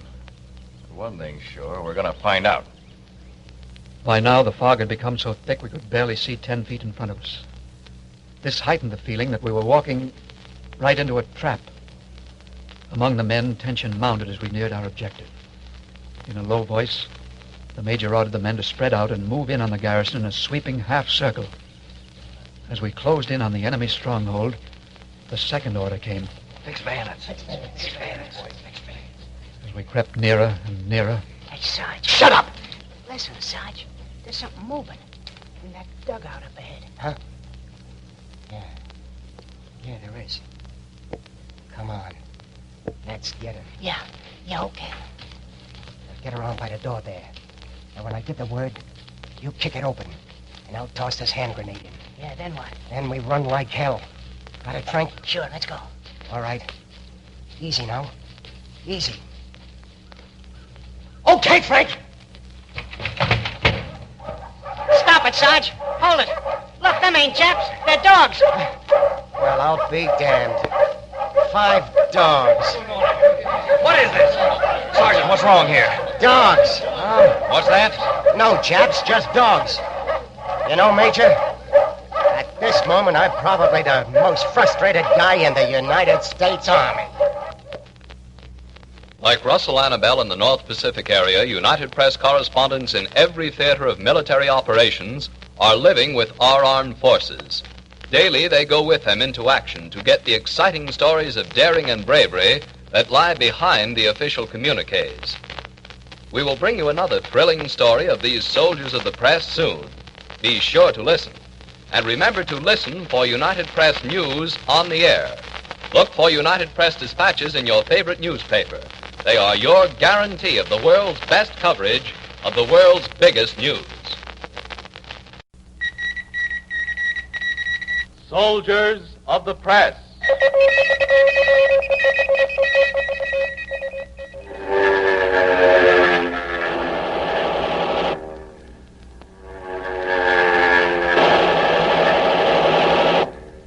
This week, Battle Boomerang. Ah, there you are, Tony. Si, Signor Packard. Tony, drop in at the PX and get me a package of cigarettes while I finish the story, will you? Certamente, Signor Packard. But, Oh, yes. Here's the money. Signor Packard. Who is Sergeant York? An American soldier who captured about the whole German army in the last war, that's all. Well, the Colonello say there is... Look, Tony, are you going to get me those cigarettes, or do we have to send you back to Naples? It was your idea to come along and run errands for us correspondents, you know. Si, Signor. But the Colonello say that there is... The Colonel says what? The Colonello say Sergeant York just walked into headquarters from a no-man's land. Two of him. All right, Tony, you win. We'll both go get those cigarettes. If the Colonel says Sergeant York is here, you may have stumbled onto a good yarn for me at that. A few minutes later, I had a reason to regard the small amount it cost to feed and house that orphan young Italian as the best investment I ever made. For Tony's budding news sense had led me to as amazing a yarn as I have come across in many months of battlefront reporting. For the beginning of it, we go to a shell-swept hillside in no man's land between the Allied Fifth Army advancing on Rome and the German front lines. A captain and sergeant of the United States Medical Corps, unarmed as usual, even in these hazardous surroundings, were administering blood plasma to a wounded corporal. This boy's lost a lot of blood, Sergeant. Suffering from shock, too. Can't lose any time. I'll have the transfusion gear set up in a minute, sir. Well, let's see. You could throw the hose over that branch above you and set the plasma bottle in the crotch. Yes, sir. I'll give you the word when I'm ready for the stuff. Okay. What's going on here? Where? He's coming too, Captain. Well, that's all right, son. Just nick your shoulder. We'll have you okay in just a few minutes. But my just, outfit... Just lie quietly. We're going to give you something that'll have you back with your outfit in no time. I gotta get back. What am I doing? No. Just keep your arm out straight and your fist clenched. This'll hurt. Just a little bit. Captain, I think I hear something. Easy. There. Captain, somebody's coming. All right, Sergeant. Press the valve now. It's Heinrich's, Doc. A German patrol. I can see him creeping through the woods here. Well, Sergeant, there's not much we can do about it. Besides, we have work to do. Yes, sir. You better get out of here, sir. I'll be all right. Now, take it easy, boy. Easy. Sergeant, you may run for it if you want to, but they'll probably mow you down before you get... Thank you, sir. I'm sticking. All right. Alcohol and cotton, Sergeant. Yes, sir. All right. Put your hands up, Sergeant. I'm using mine. Okay. American sign. Heads up. All of you. Oh, well. Me too, Captain? No, not you, Corporal. I don't think even the Nazis would shoot a wounded man lying on his back. You, Herr Captain. Stand up. Search him. Search them all. Come on. Take it easy, will you? Sie sind unbewaffnet, Herr Oberleutnant. So, you think to fight the Hermann Göring Elite Division without guns, huh? The amerikanischen Idioten. We are the Medical Corps, Herr Oberleutnant. You are German prisoners. Come along. Well, we'll have to finish this transfusion. It won't take long. This man's life is at stake. We'll be quick about it. Am I hurt bad, Doc? Will I be all right? Oh, you're going to be all right, son. Thanks to somebody back home who donated this blood plasma. Quiet, you. And hurry along with your work. A few more CCs and we'll be all done. Just lie quietly and relax. Now we'll all be prisoners. You shouldn't have done it, Doc. Well, that's our job, my boy, just as you were doing your job when you were hit. What's taking you so much time? Hurry up, Just 1 second more. There. Now the dressing. Charlie cannot be here any longer. Get Beavis! Patrouille formieren! Patrouille formieren! More alcohol and cotton, Sergeant. Yes, sir. That's it. Now, gauze. Here you are, sir. All right. Adhesive. Here. All right. On the stretcher. Okay, sir. And there we are. Abteilung! Up! And that's how an American captain and sergeant in the medical corps, lost in their patrol in no man's land, happened to become prisoners of the Nazis, along with a wounded corporal they had come across in their wanderings. The captain, knowing that other American patrols were operating in this area, and that an Allied advance was indicated by the artillery barrage he could hear in the distance, had stalled as long as possible over the transfusion. Now, under the angry prodding of their German captors, they were making the reluctant trek to a Nazi concentration camp behind the German lines, bearing the wounded corporal on a stretcher. But they weren't through stalling. Herr Oberleutnant, please. My patient can't stand this pace. We'll have to let him rest a moment. What again? Is this a Yankee trick? Gee, Lieutenant, the kid is real sick, and I... Dein Maul! Who you pushing around, Heine? If you didn't have that gun, I'd bust you wide open. Silence, all of you. Put that man down. Thank you, Oberleutnant. There. This is the last time, Herr Captain. I warn you. All right, I'll administer morphine to ease his pain. Ah, that is the way with you Americans. Stop! Or shall we say humane, Herr Oberleutnant? None of your insolence. Ooh-yay. Ooh-yay. Yeh-hey. Otway. Aye-yay. Yeh-hey. Yeah. Right. One more word and I shoot all the three of you. We go now. Herr Oberleutnant, Amerikaner! Eine amerikanische Abteilung nähert sich auf der linken Seite der Straße. Rusty, find out what's well, this is our chance. Quick, help me get him back in that big tree. What the Germans... Well, the Germans are busy with other things. Come on, hurry. They don't know we're here. We'll be killed by our own bullets. Oh, it'll be all over in a moment. Lie flat. When our boys get close enough, give the countersign. Countersign? Gee, I'd forgotten the countersign, sir. Strawberry shortcake. Yeah, that's it. Strawberry shortcake. Strawberry shortcake! Hey, Yank! Strawberry shortcake! And so ended the second act of this drama of no man's land. The sergeant's countersign had been recognized by the advancing Yanks, and the three, so recently facing the dismal prospect of imprisonment, were reunited with their comrades. It looked like a happy ending when the American patrol took over the job of bearing the wounded corporal and gave the captain and sergeant directions back to the Allied lines. Shortly after they had parted company, a new menace, and then another, appeared in rapid succession.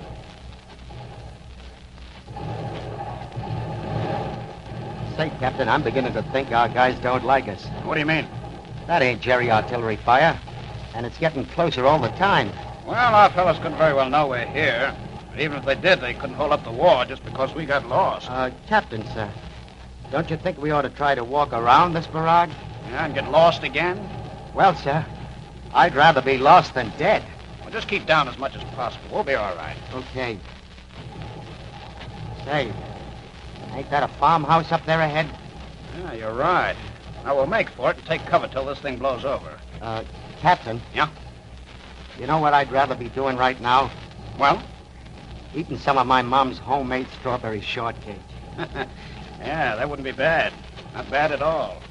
Say, Captain, I wonder who makes up those countersigns and why it always has to be something to remind you of what you haven't got and want. Well, that's to make you fight harder, Sergeant.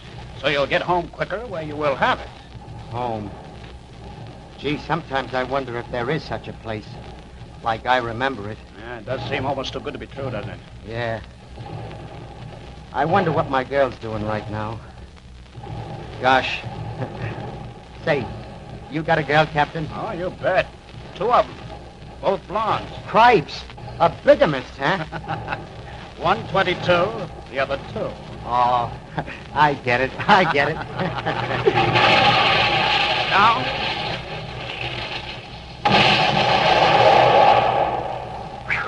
Boy, that one had our number on it, sir. Close, all right. Too close. Well, we're almost to the farmhouse. We could run for it, sir. Good idea. Let's go. Hey, wait a minute. Someone's in there. Yeah, I hear someone moving, talking. Drones. Gee, they're wounded, whoever they are. It's too late now to investigate. We'll have to take a chance. Germans! Hands up, all of you.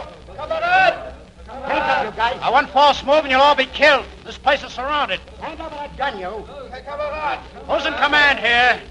Step forward. Captain.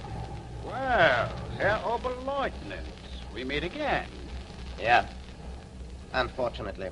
Well, I'll be. The same Jerry's that took us prisoners. I'll take that pistol if you please, Oberleutnant. Never mind. Just keep your hands up. I'll help myself. There. Stand still back there. Don't any of you move till the captain orders. Herr Oberleutnant, instruct your men to advance one at a time and lay their weapons here. Rifles, Tommy guns, hand grenades, everything. Remember, our men have you covered from every side. No foolishness now. All right, tell them. Einer nach dem anderen vorgehen. Waffen niederlegen. Widerstand zwecklos. What a Wir sind umstingelt. Du, Krieger, zuerst. Make them hand you their rifles, butt first, Sergeant. Yes, sir. Take out the bolts and throw them in the corner. I'll keep you covered.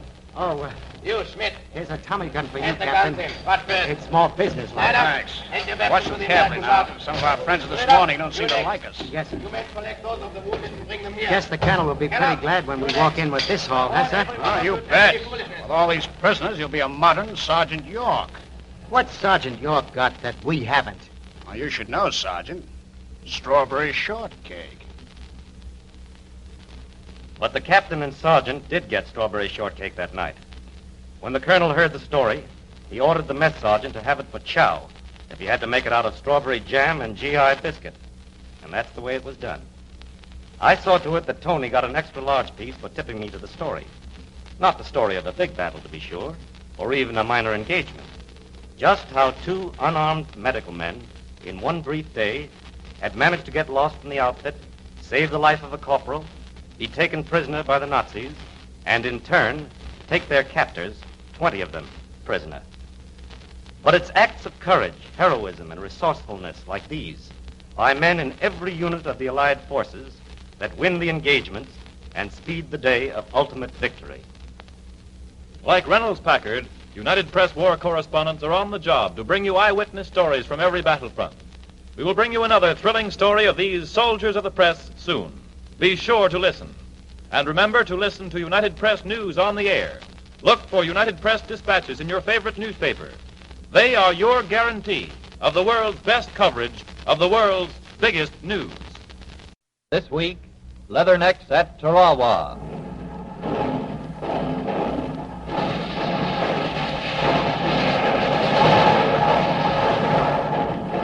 Get all your tanks ashore, Captain Langer? Yes, Major. The Cannonball, China Girl, Colorado, Charlie, and Condor. All the C Squadron got ashore. Good. Go in and blast anything and everything in your way. We've got to clear the beach for the men. Yes, Excuse me, Captain. Well? The lieutenant says the Cannonball's radio was knocked out. To the hell with the radio. Tell the squadron to get underway. We're going in. Yes, sir. Good luck, Langer. Thank you, sir. Corporal, Yes, have sir. you established radio contact with the flagship? Yes, sir. Then inform the general that the first wave has landed on Tarawa and is advancing inland as per plan. Resistance has been heavy and casualties severe. We need more. This is Richard W. Johnston of the United Press speaking. I was with that first wave of Marine veterans to make a landing on Tarawa. How any of us got ashore alive, I'll never know. Many of our landing boats were blown out of the water by the murderous fire of the Japanese land batteries, still firmly entrenched despite the most concentrated bombardment by our sea and air forces ever seen in this area. The bay was filled with shattered men and machines. But all along the shore, I could see the battle-hardened Leathernecks, many of them veterans of Guadalcanal and other Solomon sorties, inching along on their bellies, oblivious to the hot lead raining all about them. Many lay sprawled face down on the sands, never to rise again. Enemy dead were everywhere. It was apparent from the start that it was going to be a battle of extermination. I crawled inland 100 yards or so to where Major Crow had set up temporary command headquarters. Well, Johnson, I hope you've brought a couple of empty typewriter spools with you to throw at the nips. This place is lousy with snipers. Well, so that's why you're lugging that shotgun around, huh? I thought you might have flushed a cover of quail back here. Down. They're back.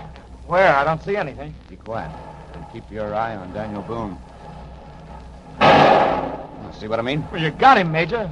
Look at that Jap dangling from his harness in that coconut palm. Sure, look around and you'll see a couple of more of them.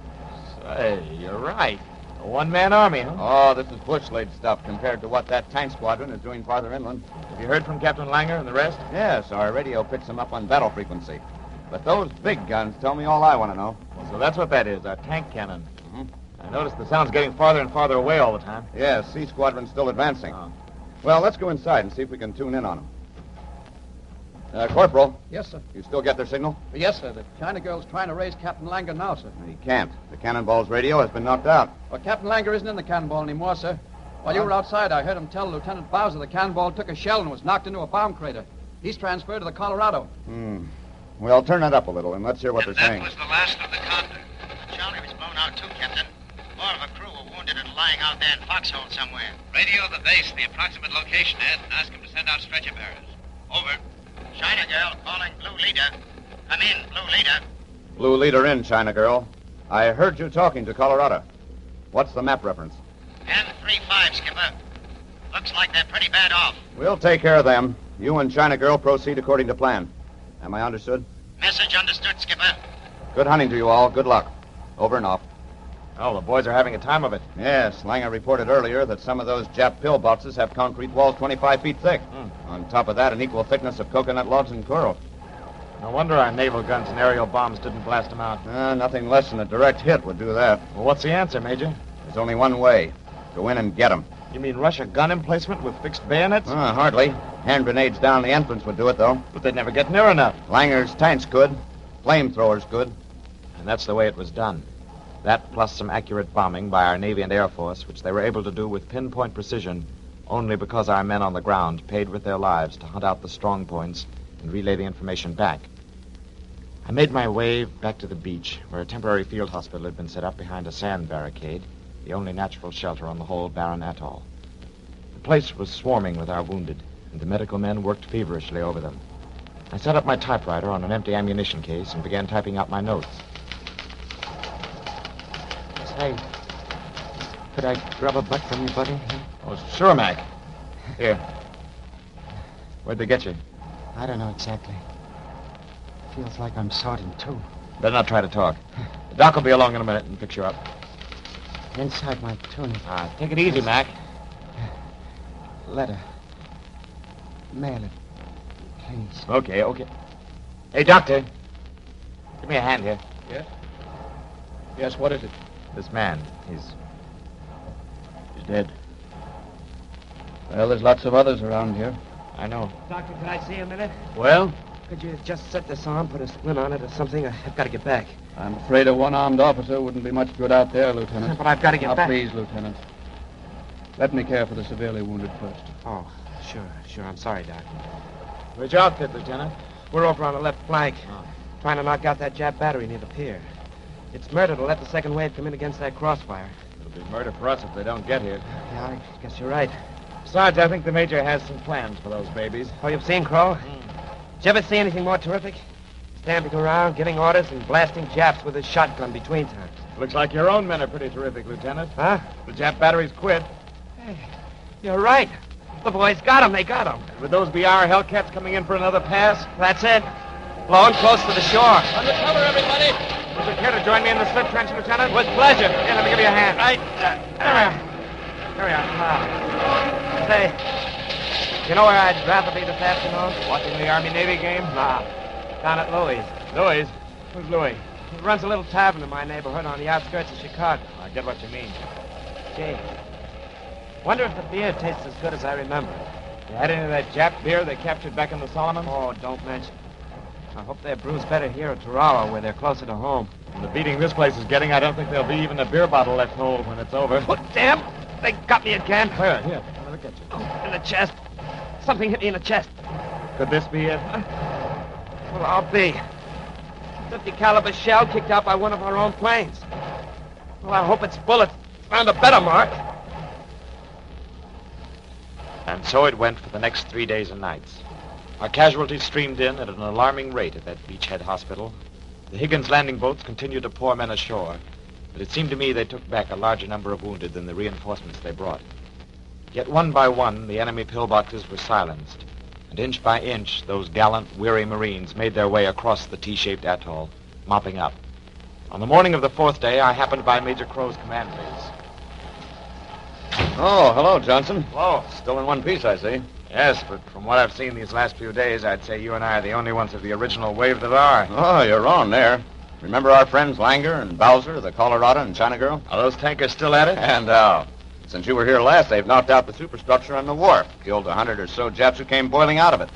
Blown up I don't know how many enemy pillboxes and ammunition dumps, too. Just generally roamed around, raising the devil. Well, what do you know? Corporal. Yes, sir. See if you can't get those tight signals a little clearer, will you? Yes. Says There, there's that's a it. steel turret down here at the end of the island we've got to knock out right away. See anything that looks like it, Captain? Well, if that's it, moving along behind that row of palms down there, our steel turret is a Jap tank. Yeah, I see it now. Well, what are we waiting for? You take the high road and I'll get old Nippo before you. Well, the boys seem to be in pretty good spirits, huh? After 72 hours straight, that's incredible. Listen, they're talking again.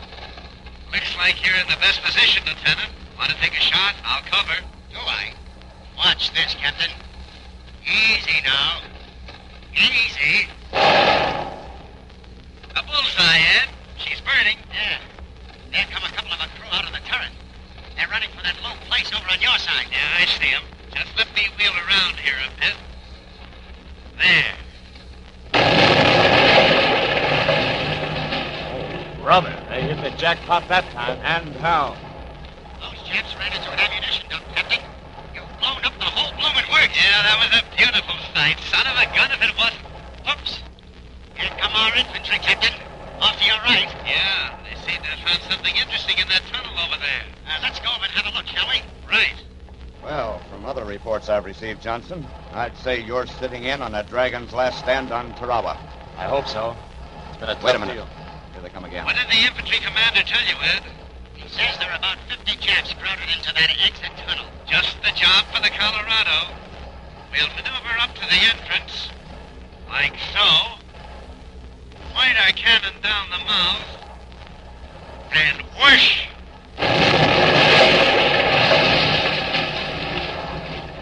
You can go home now, son. Show's all over. And it was all over, except burying the dead. The Marines had captured Tarawa, but they had paid the highest price in dead and wounded in the history of the Corps. Of the 3,000 odd who made the original assault, all but about 200 of them stained that barren atoll with their blood. For about half that number, their graves will be the shifting sands of that lonely pinpoint in the Pacific. It was a terrible price to pay, but it was their job, and those Marines performed it bravely and unflinchingly. Tarawa was a little battle, as battles go in these days of global war, but as the symbol of the unquenchable spirit of free men everywhere, it will live as long as man cherishes the right to walk with dignity, unafraid. Like Richard W. Johnston, United Press war correspondents are on every battlefront to bring you fast, accurate, and colorful eyewitness stories of history in the making. Armed only with their typewriters, these veteran observers live with the troops and go into action with them. That is why their dispatches reflect so faithfully the sound and fury of battle, the actual conditions our fighting men face. It is in tribute to our armed forces that we present these dramatized versions of on-the-scene stories by United Press correspondents. We will bring you another thrilling story of these soldiers of the press soon. Be sure to listen. And listen for United Press news on the air. Look for United Press dispatches in your favorite newspaper. They are your guarantee of the world's best coverage of the world's biggest news.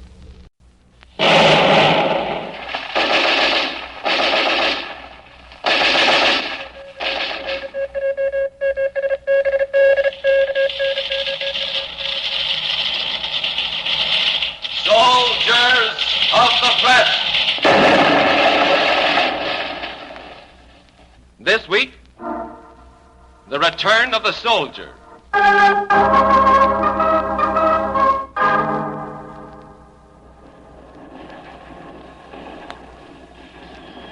All right, men, keep down. Watch the landmines. Let's go, boys. Stick with me, Sam. Right behind you, boy. Not so fast, lads.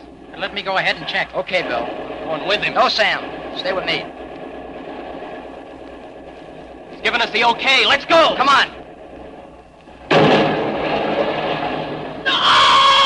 Bill! He hit one! Bill! Bill! My leg! My leg! My leg!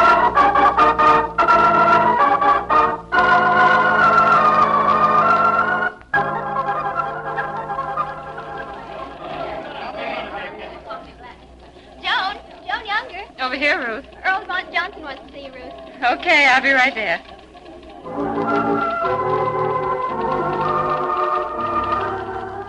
Earl Johnson, general manager of the United Press, was waiting when... Come in. Come in.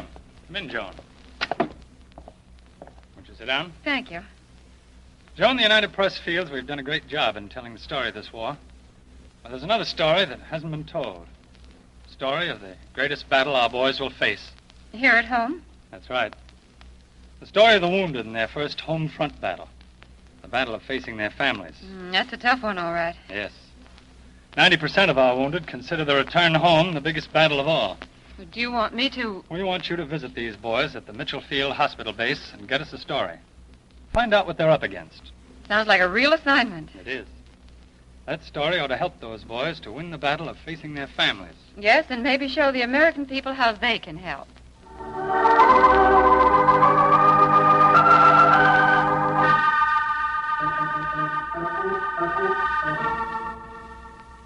Joan Younger? Yes?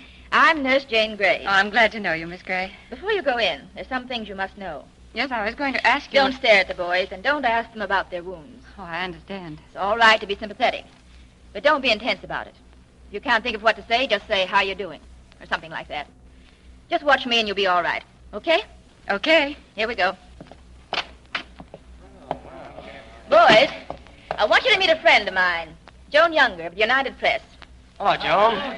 Hello yourself. Joan, meet Al Dreiser, the best commando in Normandy. He wants to ask you a question. Now, how did you know that? Well, you won't believe me. Maybe you'll believe her. What's on your mind, Al? Well, I'll give it to you straight. Okay. My leg is paralyzed. Will I be able to dance someday? Well, sure you will. I knew it. I knew it. Just like the nurse. What do you mean? How can I dance again when I never have danced in my life? I hate dancing. Well, come around and see the girls at United Press. We'll change your mind. Well, maybe I will. You know, I don't want to go home. But why? Oh, Mom will fix breakfast for me in bed. Sis will tiptoe around and... Oh, gee, I won't have any fun at all. I don't want to be pampered. Did you ever meet such a crazy loon in your life, Joan? I think you're making a mistake, Al. I'll tell you what. I'm going to wait till my brother-in-law gets home before I call up tonight. Why tell your brother-in-law first? Well, he can tell Sis about me, and then she can tell Ma. It's kind of tough on the folks at home, you know. I don't like to tell Ma because...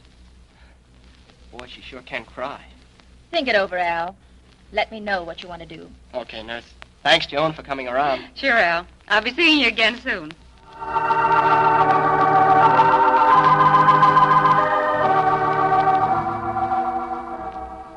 Nurse Jane Grey was an angel. The boys' actions were only too familiar to her. There is no way she can prepare any of their families for the bad news. War Department communications state merely that the boy has been wounded in action. It's left to the soldier himself to give the details. Those who can walk on crutches or in casts telephone as soon as they arrive by hospital plane from England. They call their mothers first, but they rarely mention their wounds. They just say... Sure. Sure, I'm fine, Ma. Honest, I am. Don't cry, Ma. Please don't cry. Later, those who are married call their wives and attempt to explain what is wrong with them in a general way. I'm home, honey. It's going to be a tough year ahead, but don't worry.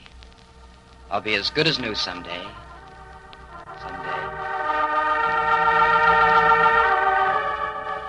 Soldiers who are critically wounded usually try to break off their engagements.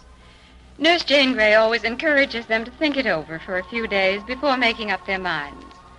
The blind, the disfigured, the voiceless, and the deaf are handled the most gently. Many of these gallant boys will need long-term expert care before they are capable of facing their families. Well, Joan, you met just about all the boys except one. Who's that? A boy named Bill Williams. Bill Williams? He was out on patrol one night in Normandy. All right, men, keep down. Watch the landmines. Let's go, boys. Stick with me, Sam. Right behind you, boys. Not so fast, lads. All right, let me go ahead and check. Okay, Bill. I'm going with him. No, Sam. Stay with me. He's giving us the okay. Let's go. Come on. No!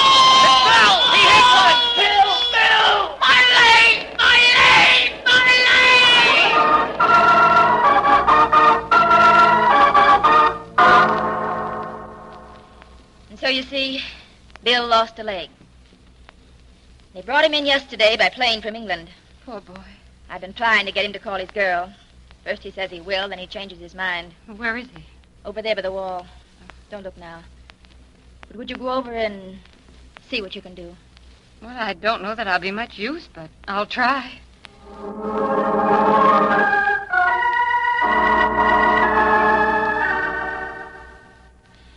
Bill, this is Joan Younger of the United Press. Hello. Hello, Bill. Bill, Joan wants to... I know. You want me to call my girl? Don't you think you owe it to her, Bill? After all, you promised the nurse. I've changed my mind. I just can't talk to her. You promised me, Bill. You said you'd call today. What's the use? I'm no good to her now. Bill Williams, you're talking through your hat, and you know it. I'm just trying to be fair. Fair? Was that a way to treat a girl who loves you, Bill? A girl who's been waiting for you? Are you going to let her down now? Well, are you? All right. Hand me the phone. Bill Williams took the telephone. His hands were shaking. The men around him gave him the only privacy possible. They ignored him. When the call was put through, Bill turned to me. I won't tell her about my leg. I'll just tell her I don't love her. Give her a chance, Bill. Give her a chance. Tears rolled down Bill's face. When he started to talk, his voice was so weak we had to start over again. Hello. Hello, Amy. Bill. I'm home, Amy. They brought me home in a plane. Are you all right, Bill? Tell me the truth. Are you all right? Sure, I'm fine. Honest, I'm fine, but... Yes, darling. Look, Amy. Yes? I lost my leg. Oh, Bill, is that all? Is that all? You silly boob. Why don't you ask a doctor for an artificial leg? Look, Amy, we'll talk about our engagement later when I get to a hospital near home. I love you, Bill. You hear? I love you. More than ever. Amy, you don't know what you're saying, honest. I won't hold you to any promises. Bill, you fool. There'll never be anybody but you. Come home to me, Bill. Come home. Oh, honey, don't cry. Please don't. I'll be coming home soon. I'll be waiting, Bill. Please remember, I'll be waiting. Goodbye, Amy. Goodbye, darling. Well, what did I tell you, Bill? Was Joan Younger right? Oh, gosh. Amy was wonderful. You know what she said, Joan? What? She said, why didn't I ask the doctor for an artificial leg? Boy, is she brave.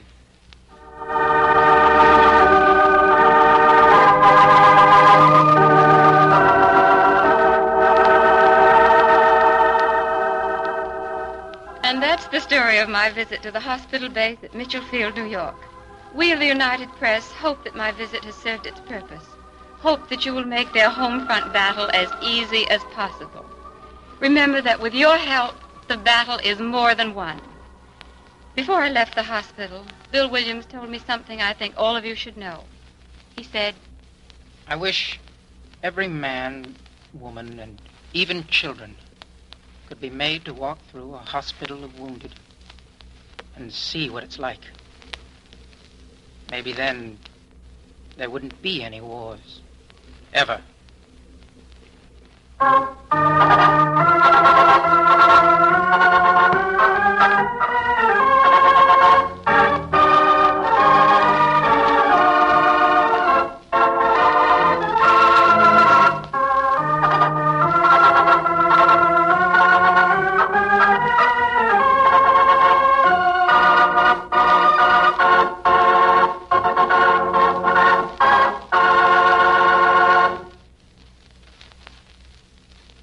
You have just heard Joan Younger's dramatic story of the return of the soldier. United Press correspondents cover the world, here at home and all the world battlefronts. We will present another in this series, Soldiers of the Press, soon. Be sure to listen. And meanwhile, remember to listen for United Press news on the air. Look for United Press dispatches in your favorite newspaper. They are your guarantee of the world's best coverage of the world's biggest news.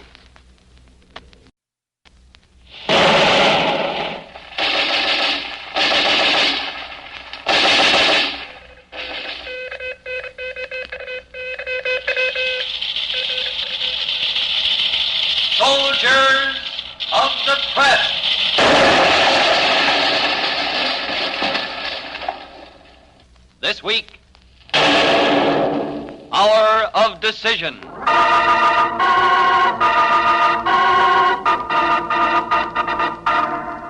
What time is it, Colonel? 10:50, General. 10:50 a.m. No word from the enemy, huh? No, sir. All outposts are silent. All right. They're asking for it, and they're going to get it. Colonel, the hour of decision has arrived. We attack Aachen.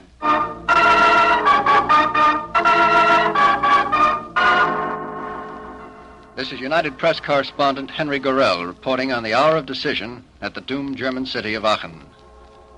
The day broke gray and cold. A white, chilly mist shrouded the 1,100-year-old city of German emperors.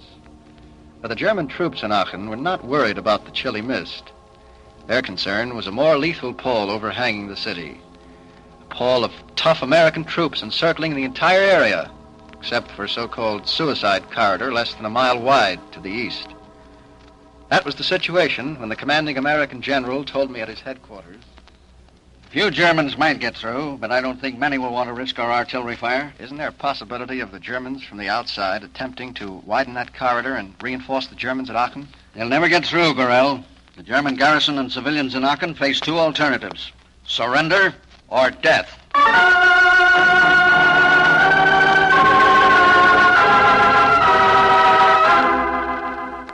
Take that call, Private Kading. Yes, sir. Hello? King 4 calling Red Heart. King 4 calling Red Heart. It's one of our scout planes over the corridor. I'll take it. This is Red Heart, King 4. Go ahead. Enemy tanks and half-tracks approaching from the east. Looks like they're going to try and widen the corridor. That is all. Message received, King 4. Hello. Hello, get me headquarters. Hurry. Hello, Colonel Forbes. Scout planes report enemy from the east advancing on corridor with heavy armor. Right. Right.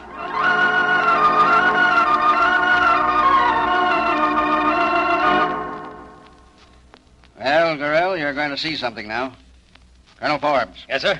Batteries A to F. Get the range and fire along the line. Yes, sir. And don't let up, you understand? Yes, sir.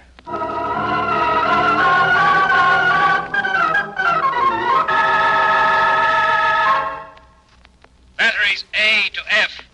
Range 2,000, 2,500, and 3,000. Range 2,000, 2,500, and 3,000. Deflection 0. Deflection 0. 10 rounds high explosives. Steady. 10 rounds. Steady. Steady. Fire! Fire!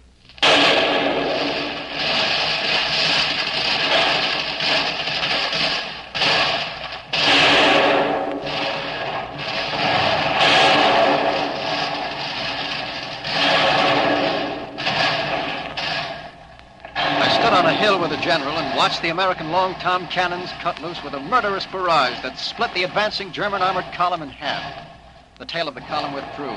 The forward elements raced to the outskirts of the narrow corridor to join the hard-pressed German infantry.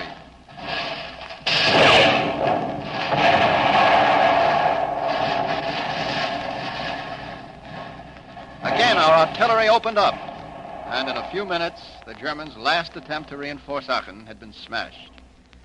Back at the American commander's headquarters. Well, Gorell, it's now or never. Colonel Forbes. Yes, sir? Fetch me 3 of your best men. Make it 2 officers and 1 enlisted man. Make sure one of them speaks German. Yes, sir, General. Well, Gorell, can you guess the next move? Well, I'd say that you're about to send the German commander at Aachen an ultimatum. And I would say, Gorell, that you are correct.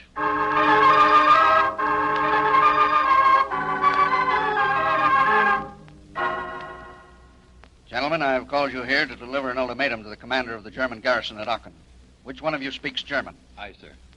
Lieutenant William Bohm, sir. You're acquainted with the military formalities? Yes, sir. Good. Now, you. Lieutenant George Maffey, sir. You, Maffey, will deliver my ultimatum.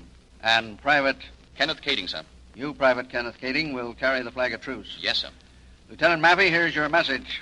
That's all, gentlemen, and good luck.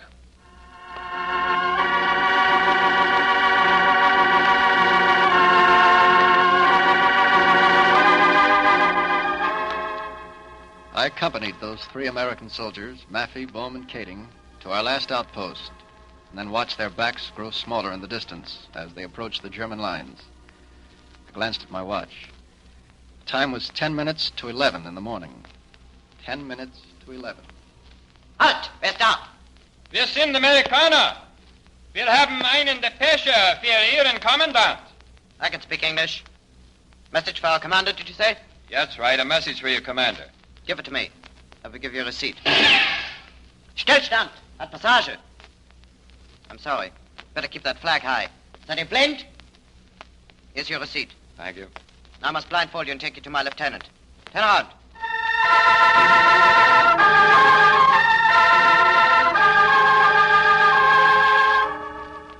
12 hours passed, still with no reply from the German garrison. Then on Radio Berlin... Radio Berlin. This is Radio Berlin. The American commander has called on the German garrison at Aachen to surrender within 24 hours or face destruction. Our answer is that we reject that ultimatum. The city where the coronation of 37 German emperors took place cannot be asked to surrender. That's enough. Colonel Forbes. Yes, sir, General. Will you come in, please? Well, Gorell, there's nothing to do but show them that our planes and guns will turn Aachen into a mass of ruin and rubble. An example of the fate that awaits every German city resisting Allied arms. Yes, sir, General. Colonel, I want you to put every plane in this area on the alert, ready for immediate takeoff. Yes, sir. Inspect all artillery batteries and see that sufficient incendiaries and high-explosive shells are on hand. Right away, sir. One thing more. Order all sound trucks out the first thing tomorrow morning. I'll prepare the proclamation I want broadcast tomorrow. That's all, Colonel. Hurry.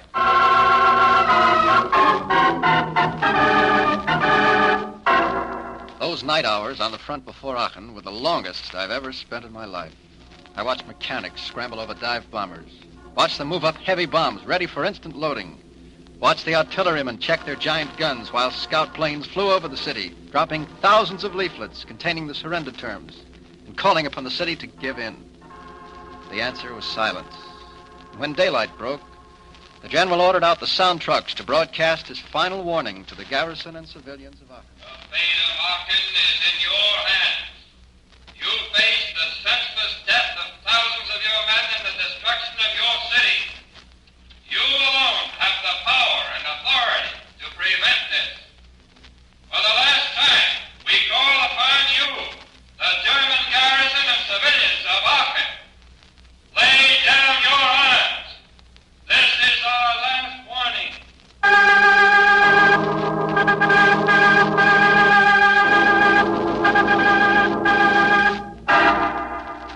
What time is it, Colonel?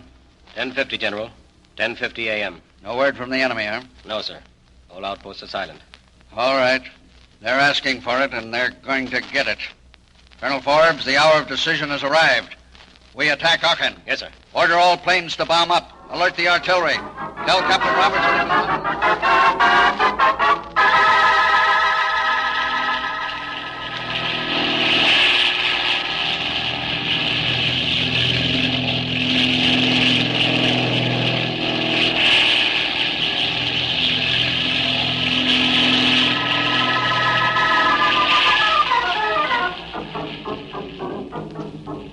Deflection, 0.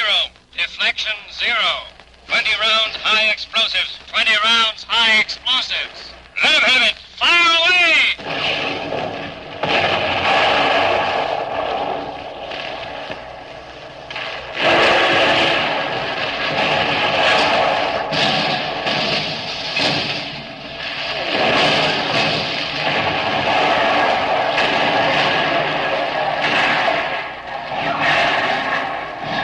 From the hills before the encircled city, I watched Aachen go to its fate. That deadly hail of fire and hot steel was more than any human could stand. And soon, from the outskirts, appeared a great mass of German civilians and soldiers, their screams and hoarse cries echoing across the battlefield. Dazed and sobbing, their faces contorted with fear, they streamed into our lines by the hundreds.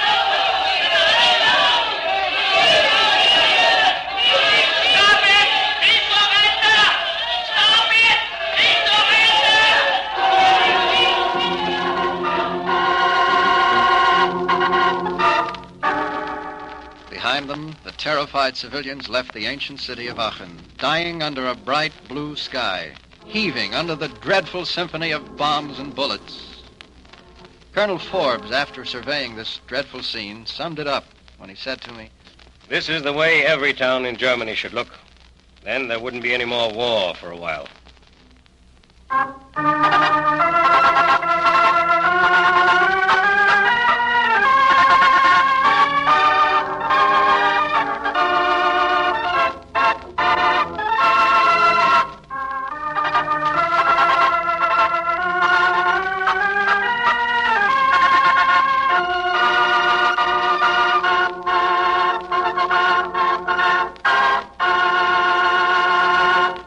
You have just heard United Press correspondent Henry Gorell's dramatic story of the death of Aachen, based on the famous American ultimatum, surrender or die.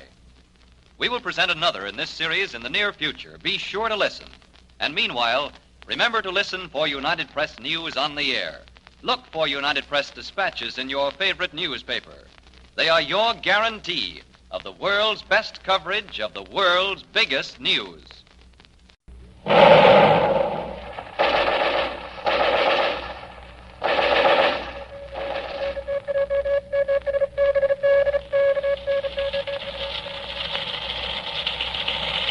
Soldiers of the press. This week, target Tokyo. This is Mac Johnson of the United Press, reporting from Saipan on a story of revenge. A story that began on April 18th, 1942. Army flyers headed by Major General James Doolittle have bombed military objectives in Tokyo and 4 other Japanese cities. Americans were jubilant, but the jubilance was changed to horror a few days later when the Japanese radio announced, "The sacred soil of Japan has been defiled by American flyers. Several American flyers responsible for this outrage have been captured and shot." The United States government made vigorous representations to Japan for this inhuman treatment of prisoners of war.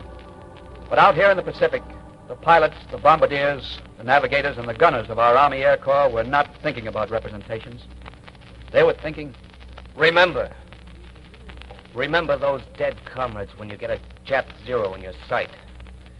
Have their sacrifice before you when you line up your bomb sight upon a Japanese base. Remember, and let your answer be the destruction of Japan.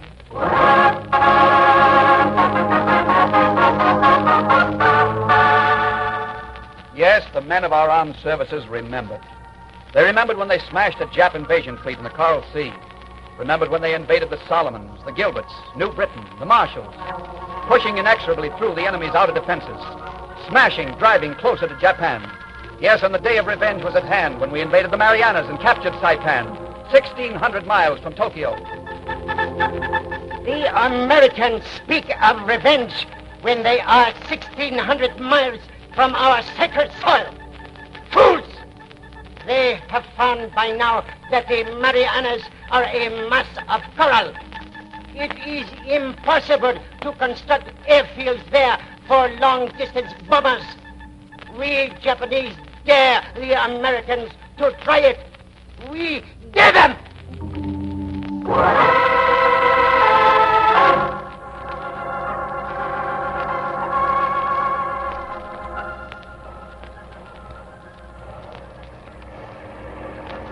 Get a move on, you engineers. Keep those trucks going. We got work to do. Come on. You're not losing much time, are you, Colonel? Oh, hello, Johnson. What's new with the United Press today? Well, that's just what I was going to ask you. We've only been in Saipan 6 days, and with the fighting still going on, your engineers... Yes, my engineers are busy preparing a little surprise for those sons of heaven. Come round in a few weeks. I'll show you something that'll knock your eye out. Don't worry, Colonel. I'm not going anywhere.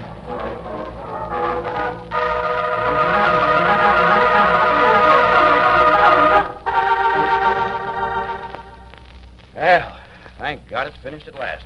What do you think of it, Johnson? Well, it can't be real, Colonel. Yeah, but it is.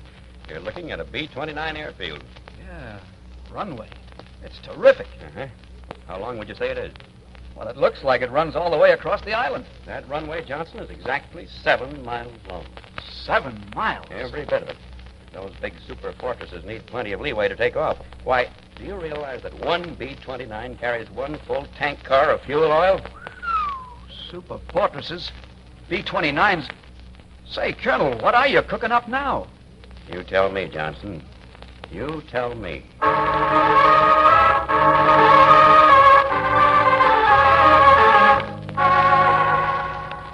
I didn't have to tell the Colonel. All of us on Saipan knew what was coming. Knew that most of the credit would go to those hard-working aviation engineers. They accomplished the impossible. They moved 4 million square yards of rock coral. They moved one entire block to carve a B-29 runway virtually the distance of the island. A few days later, from the east, came the drone of a mighty armada of planes.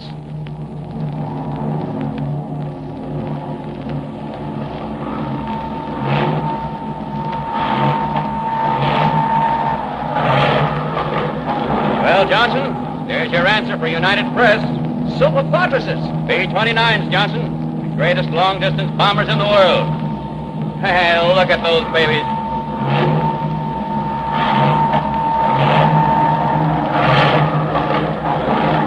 Boy, a perfect landing. Yes, thank God for that. If they can land on Saipan, they can take off from Saipan. Come on, let's go meet the pilot.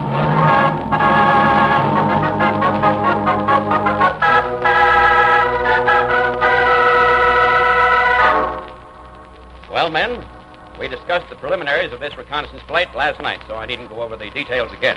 However, let me review briefly. Make straight for the target. No roving around looking for a fight. You have one job to do. Photograph strategic targets in Tokyo and get back here to Saipan as fast as you can. The route out will be direct. Route back, direct. Any questions? No, sir. Okay, Good flying, gentlemen, and hurry back.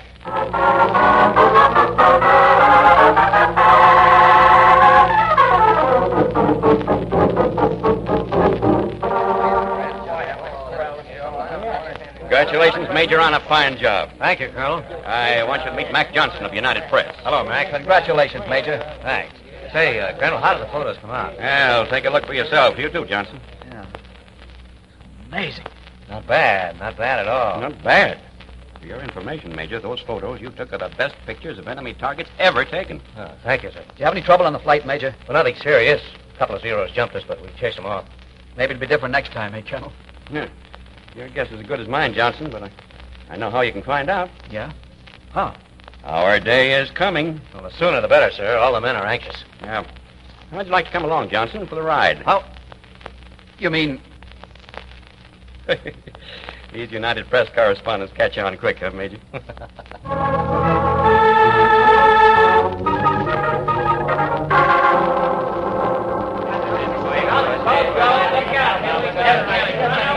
Everybody here, Major? Yes, sir. Where's Johnson, the United Press? Over here, Colonel. Oh, all right. Men, your attention, please. Your attention. You all have the details of the formation. First squadron, forming the leading element, will take off at 0640. Group assembly will be over reference point J at 7,000 feet. Reconnaissance indicated we can expect a warm reception from anti-aircraft fire and fighters. If you're forced down, you know what to do. The main objective, gentlemen, is to get to Tokyo and bomb hell out of your targets. Any questions? That's all. Then go get them.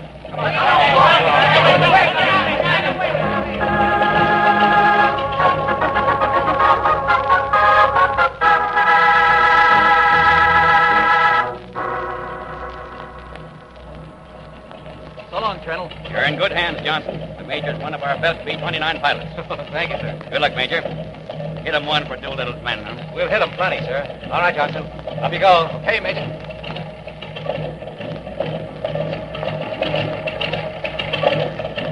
Army 49607 from Tower.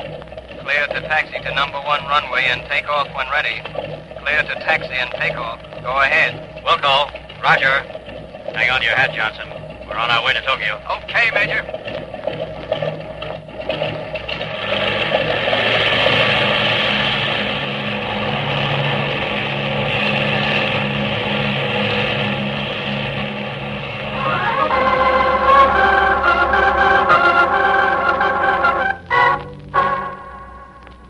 Pilot to navigator. How are we doing? Right on course. Wind's constant. Compass heading 22. No drift. ETA 2 minutes. Hear that, gang? We'll be in on the target in 2 minutes. 2 gangsters coming in fast from 6 o'clock. Watch them, rear gunner. I'm on him. Come on, Hirohito. Come and get it.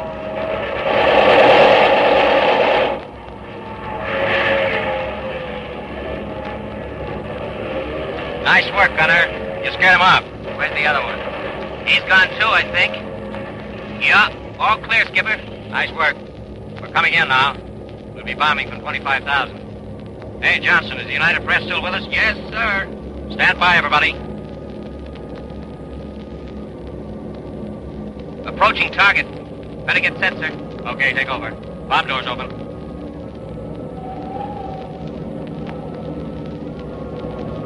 How do you want it, Bombardier? As she goes. Altitude 25,000. Check. 25,000. Check. Ground speed 170. Check. 170. Check. It's all yours. Left 2 degrees. Steady. Steady. Bombs away. Right on the button. What do you say, United Press? Good work, Major. Good work.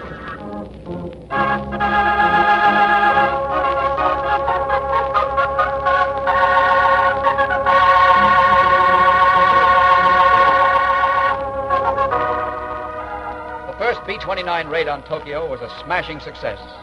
The barbaric treatment of General Doolittle's courageous flyers had been avenged.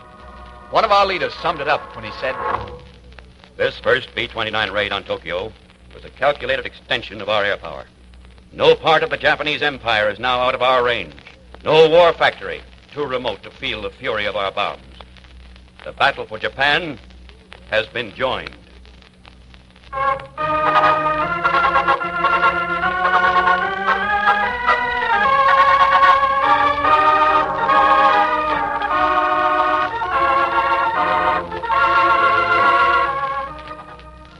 You have been listening to Mac Johnson's dramatic account of Target Tokyo, the story of the first B-29 raid on the Japanese capital. We will present another in this series in the near future. Be sure to listen. Meanwhile, remember to listen for United Press news on the air. Look for United Press dispatches in your favorite newspaper. They are your guarantee of the world's best coverage of the world's biggest news.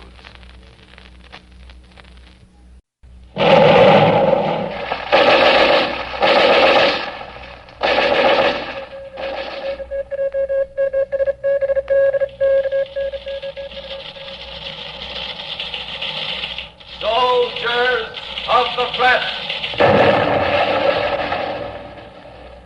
This week, the symbol of Caduceus.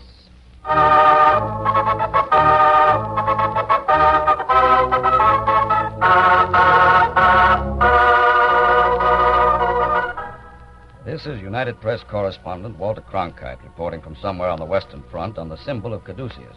What is Caduceus? Well, let's put it like this. The ancient emblem of Caduceus has been the insignia of doctors for more than 2,000 years. It consists of a staff entwined by 2 serpents, signifying presumably the eternal struggle between life and death. And its significance stands out more than ever today on the Western Front, where the gallant army nurses, the ladies of Caduceus, administer to the sick, the wounded, the dying. I was with them a few days before the fateful German offensive on the Belgian front.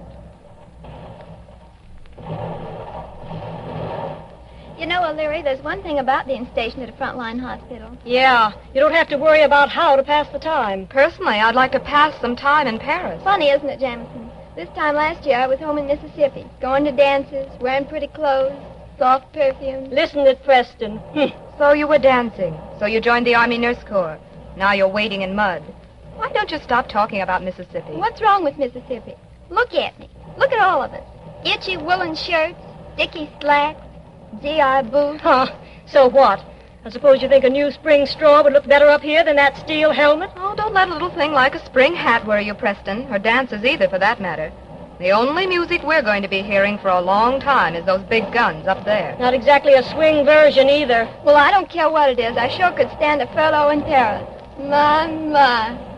That reminds me, the colonel promised us he'd... Shh. Here he comes now, with Walter Cronkite. Now, girls, better check those bandages. Be sure about the morphine supply. One more thing. You're still at it, huh, Lieutenant? Good afternoon, sir. Afternoon. You all know Walter Cronkite of United Press? Yes, sir. Hello. Hello, Jameson. O'Leary, Preston. Taking things kind of easy, aren't you, for a change? It's the first breathing spell we've had for some time. We sent the last group of wounded out this morning. Yes, a fine job you've all been doing. All of you. Thank you, Colonel. Now, I don't want to make any promises, but if nothing happens the next few days, you'll all get a furlough to Paris. Paris? Mama. I'm going to get a permanent. What about you, O'Leary? Me? I think I'll sleep in a hotel for a change. I think I'll take a look around the surgical ward. You coming, Cronkite? No, thanks, Colonel. I'll stick around for a while. All right, suit yourself. See you all later. Goodbye, Yes, Colonel. sir. What do you think of that, Mr. Cronkite? We're going to Paris. First time, isn't it? Oh, we passed through there on the way to the front. That's right. Just pass through. Well, that calls for a story. Now, suppose we start with... Listen. That don't sound like us. No, Germans. Ho hum, ho hum. Nothing. Listen. You better get the colonel. Watch the patient, everybody. Hurry!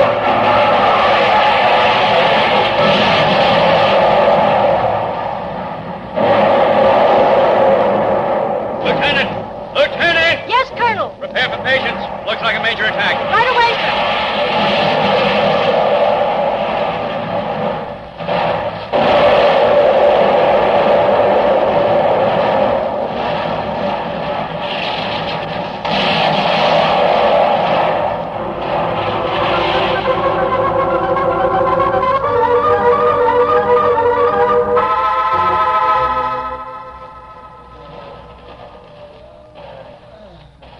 Step on it, boys.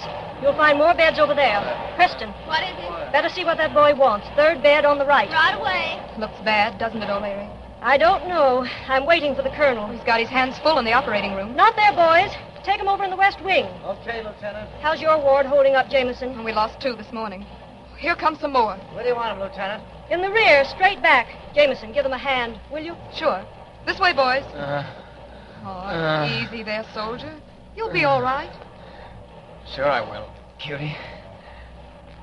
Anybody ever call you Cutie? Sure. Why not? Corporal, send back immediately for all the blood plasma you can get. Morphine, too. They're coming in too fast for us to handle. Oh, there you are, Lieutenant O'Leary. Colonel, we need more space. I need lots of things. Now, just remember, we can't risk any unnecessary alarm. Keep everybody as calm as you can.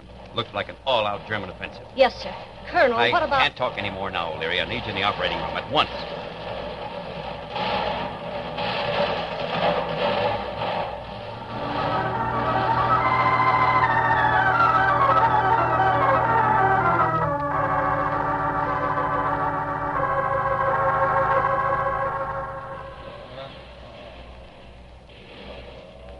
Where is that plasma?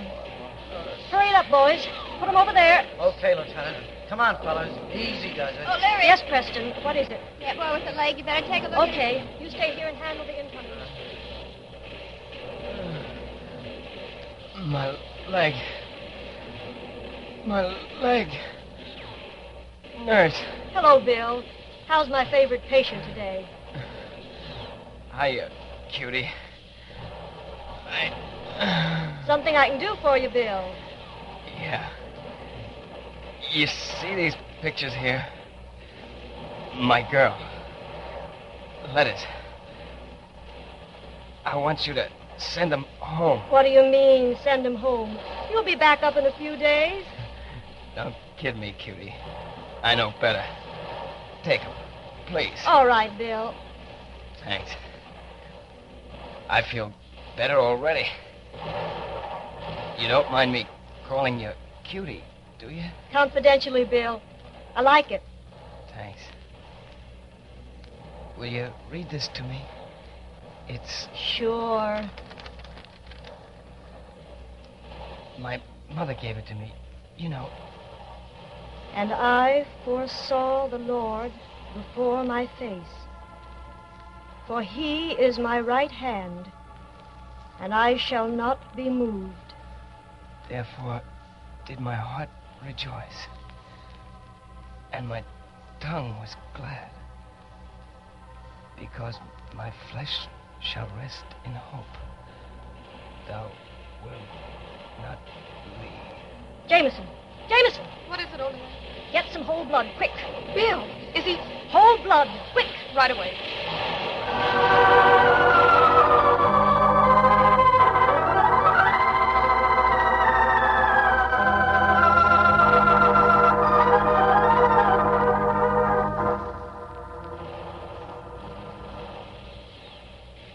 Coming up, Colonel. Yes, Cronkite. Gotta move and move quick. Come on. Colonel, we need you. That boy over there, Bill. No time for that, Lieutenant. I have orders to evacuate this place at once. No. That's right, O'Leary. The Germans are on the edge of town. But that boy over there. All right, I'll see him. Let's go. My leg. How is he, Preston? Not so good. Bill, the Colonel's here to see you. And Walter Cronkite, United Press. Listen, Cutie, I heard what the Colonel said. Don't worry about me. How you feeling, Bill? Get these nurses out of here, sir. Quick. Down, everybody. Lieutenant, get your nurses together at once. Germans are in town. You ain't got much time, Cutie.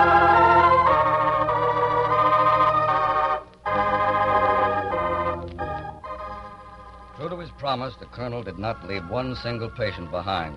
And during that enemy offensive, not a wounded GI was lost to the Germans.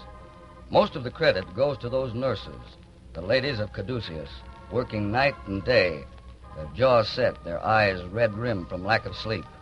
These girls transferred their hospital base 6 times before the enemy offensive was finally checked. And when it was over, the colonel told me, Those nurses, Cronkite, they're heroes. And I want the United Press to tell the folks back home that they were terrific. Tell them we need more nurses like them. And we need them fast. I'll tell them, Colonel. I'll tell them.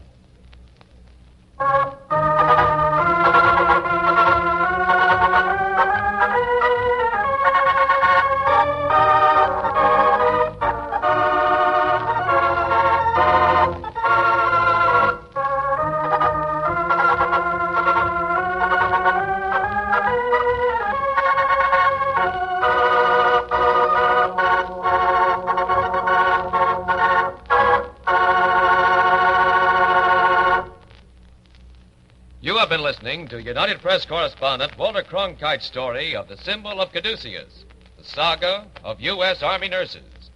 Cronkite is one of many United Press correspondents who gather and write the news of world-shaking events as they happen. We will bring you another transcribed program dramatizing the experience of these soldiers of the press in the near future. Be sure to listen. Meanwhile, listen for United Press news on the air. Look for United Press dispatches in your favorite newspaper. They are your guarantee of the world's best coverage of the world's biggest news.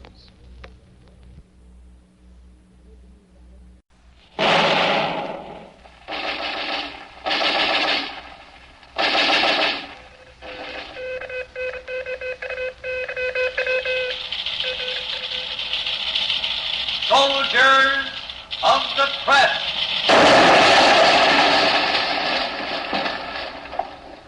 This week, the Grease Monkey.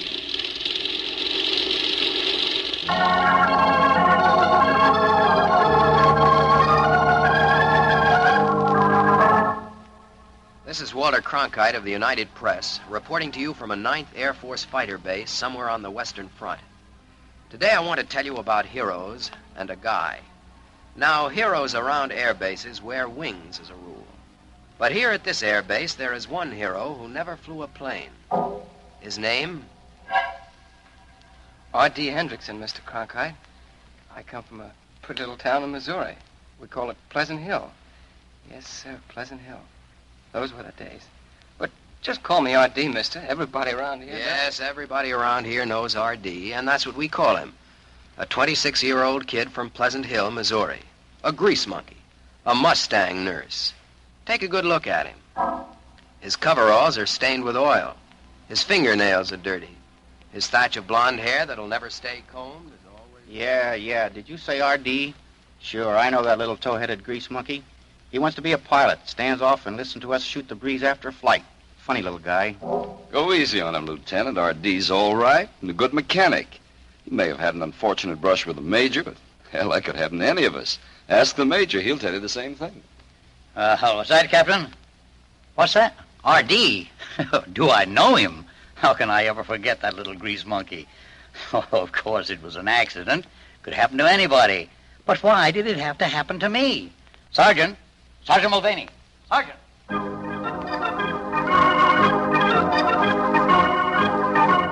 Well, that should give you a pretty good idea of R.D., the Missouri grease monkey.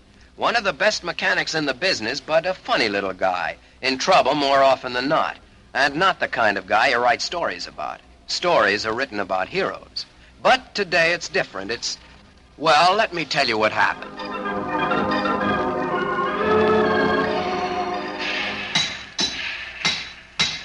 Hey, R.D.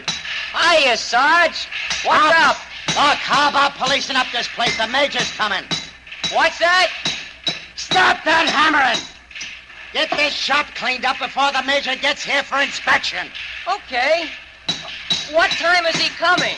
What's that? I said, what time is he coming? That's what I'm gonna find out. Hey, for heaven's sake, R.D., will you stop that confounded hammering?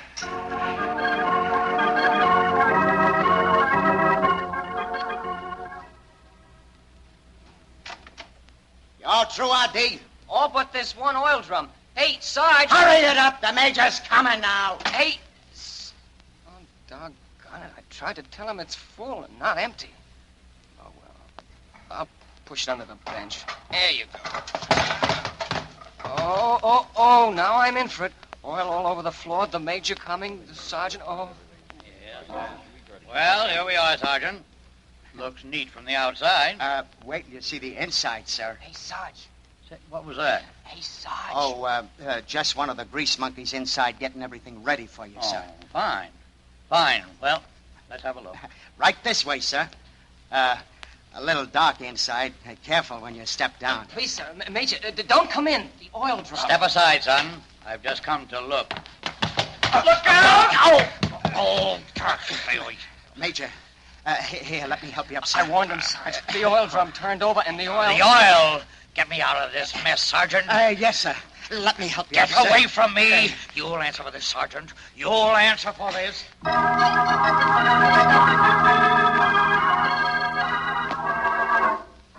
All right, R.D., all right. You already got one strike on you. The major didn't like falling in that oil at all. If you weren't one of the best mechanics on the field, I'd put you right back into KP. I tried to warn him, Sarge. Shut up! One more like that and you're gonna be in real trouble. But, Sarge... You understand? Yes, Sarge.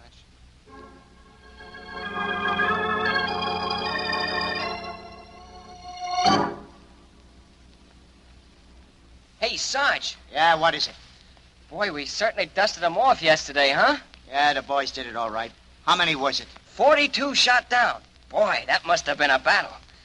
You know, I wonder what it's like to be up there with hot steel smacking at you from all directions. Someday I'm gonna... You're gonna what? You're a grease monkey, R.D., remember? Yeah, but you can't shoot a guy for dreaming. No, but I can put you on KP for dreaming. Finish that job on that bad flipper. Finish it, I said. Just about through.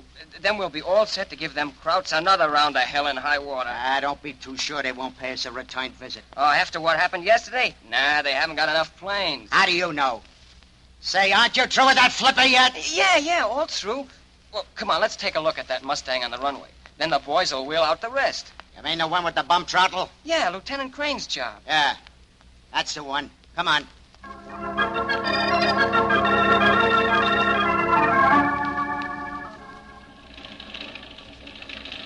All right, R.D.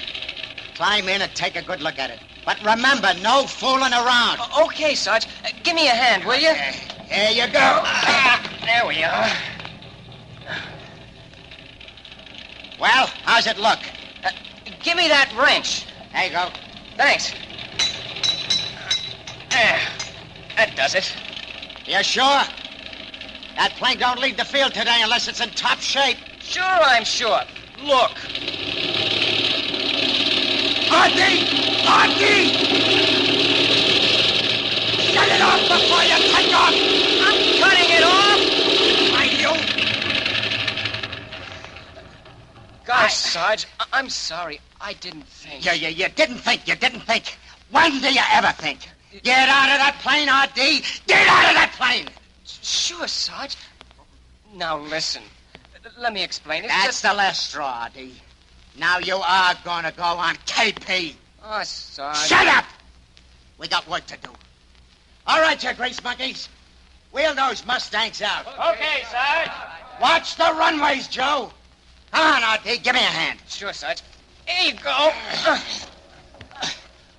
Okay, now. Check the runway, R.D.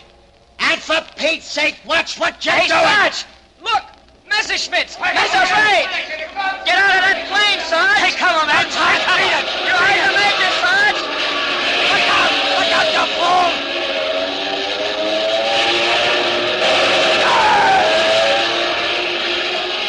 Sarge! You're hit! Come on, you gotta get out of that plane. It's burning. Sure I'm hit. I can make it, kid. Here, lean on me. Okay. There. Put your arm around my shoulder, Sarge. Okay. Take cover, Daniel. Take cover. They're coming back, Sarge.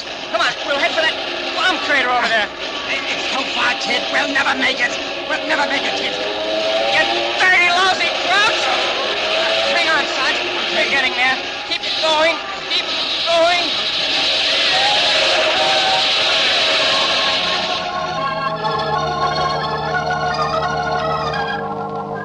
The task of getting the wounded sergeant to the bomb crater involved 5 minutes of cool, calm work on R.D.'s part.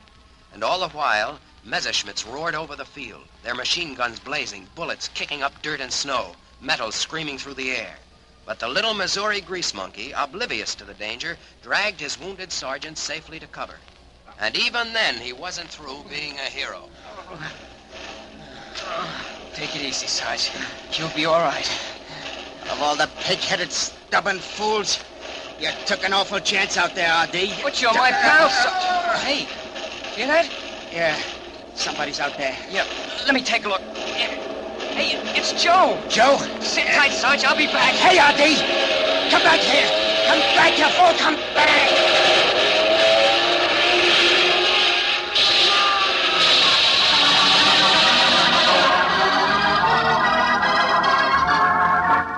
The officers and the enlisted men watching R.D. thought he was crazy. They yelled warnings for him to get back to cover.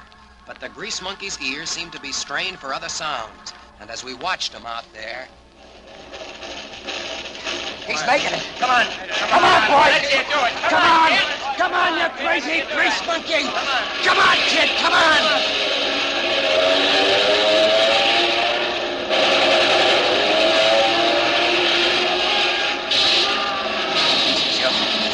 Can you make it? Sure, man. I know. Just a little more, Joe. Hey, Sarge, can you give me a hand? Yeah, sure. Push him toward me. Yeah. In you go, Joe.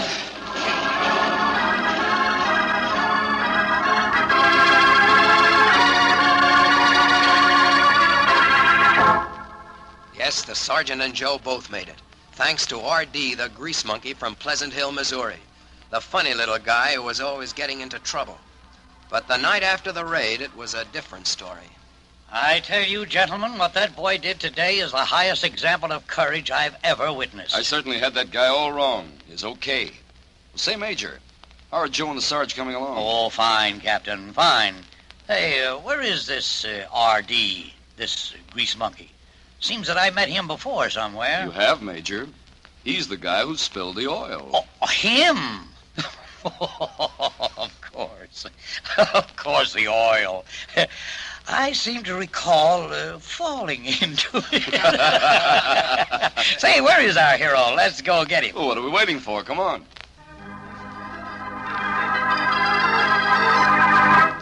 The major, the captain, and the lieutenant met R.D. coming out of the hospital where he had called on Joe and the Sarge. Marvelous piece of work today, R.D. Splendid. Splendid. Thank you, sir. You were right in there, R.D. Put her there, son. Tell me, R.D., what is your name anyway? Well, folks back home, sir, have been calling me R.D. ever since I could remember. What's the matter, R.D.? Have you got one of those first names? Well, Captain, it's Royal. Well, Royal. Well, son, from now on, you're royal around here. You understand? I royal my foot. He's R.D. to me. Just R.D. The best damn grease monkey in the business.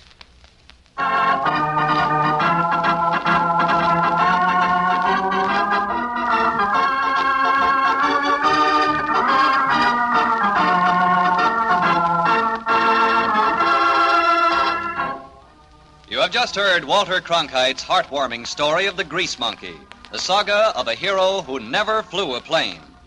Cronkite, like other United Press correspondents, was on the scene of battle, ready to tell the world what happened.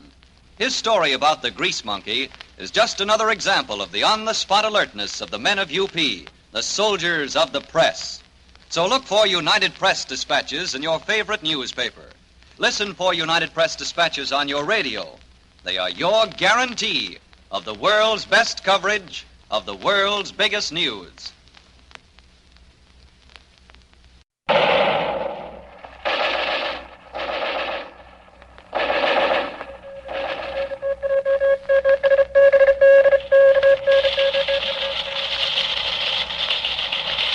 Soldiers of the press. Bravest men in the Army.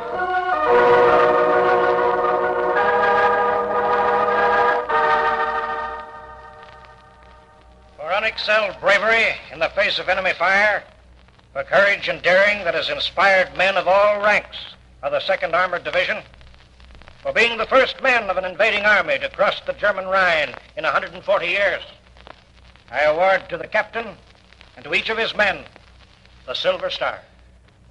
What the old man means, Mrs. Stringer, is that they're the bravest damn men in the Army.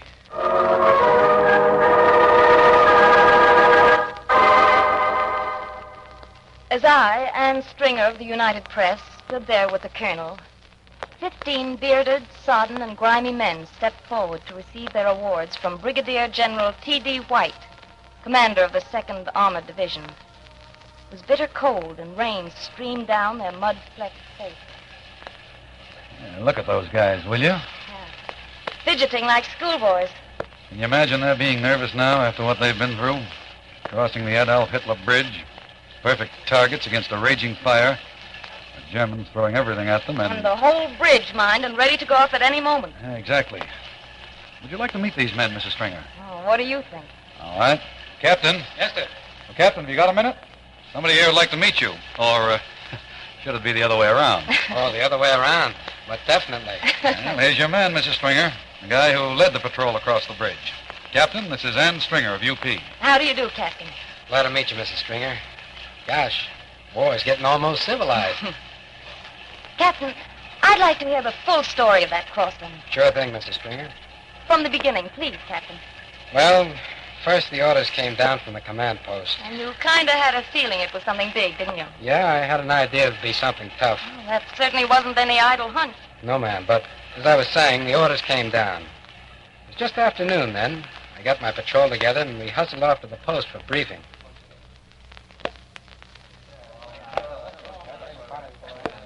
Gentlemen, you are about to cross the Rhine. Captain, tonight you will take your patrol to the Adolf Hitler Bridge at Urdingen. Yes, sir. At approximately 10:30, you will start up the ramp and work your way across the bridge. Any specific objective, sir? We want to find out how heavily the bridge is mined, how heavily the bridge is guarded. I understand, sir. Now, Captain, you're to cut every demolition rigging you find. And, of course, kill every Jerry you can. We'll get him. All right. Here are your maps, Captain. That bridge is 1,400 feet long. I don't need to tell you that every foot is dangerous. It's mined, ready to blow up at any moment. And the Germans are raking it with fire. So, good luck, men, and Godspeed. They'll need it.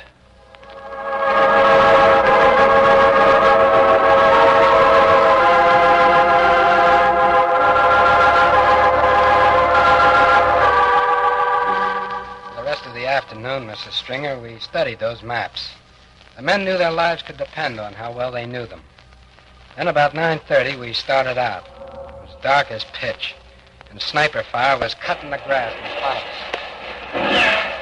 us. Spread out, men. Take cover. They spotted us, Captain. Get next to those buildings. Work your way along, and when we get close enough, we'll make a break for it. All right, men, run. Come on, you guys. Come on.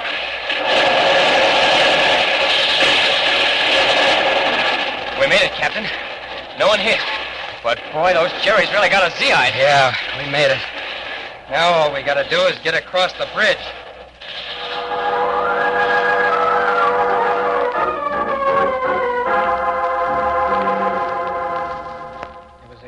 about 10:25 then, Mrs. Stringer.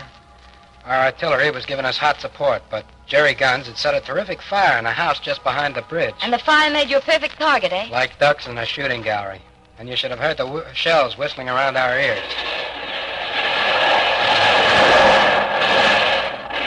All right, men, get going up the ramp, now. Come on, Charlie, let's go.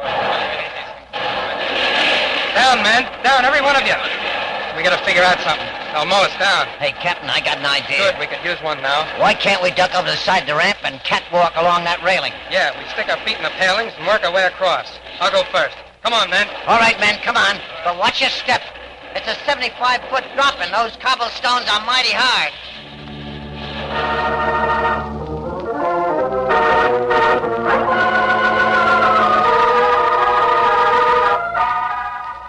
Hold your men, Sergeant. What's the trouble, Captain? No trouble. Much. These damn palings end with a ramp. Uh-oh. Now we'll have to get right out on that bridge. All right, men, I'll take Brown, Notowitz, McQuinn, Ross, and Miller. Sergeant, you take the rest. Yes, sir. I'll take my men and go across to the far railing. You take yours and go along on this side. And watch for those wires. All right, get started, men. Hey, Captain, do you think they'll blow this bridge tonight? No, Sergeant. Jerry wouldn't do that to us. Not much.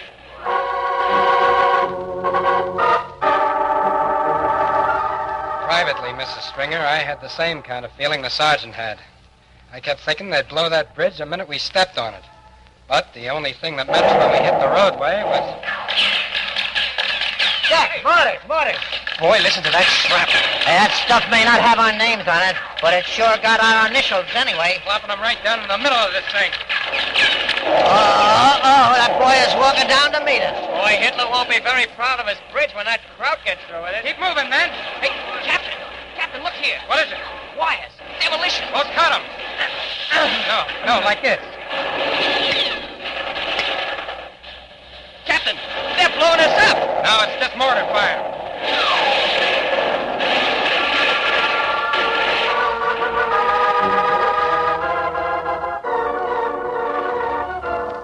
You know, Mrs. Stringer, cutting those first wires was like the kickoff at a football game. From then on, I wasn't quite so scared. I was too busy thinking about the job I had to do. And you found other riggings? Oh, yes, we kept cutting them every few yards. Those heinies really had that bridge wired, as we had reason to learn not so much later. But we found more than just wires.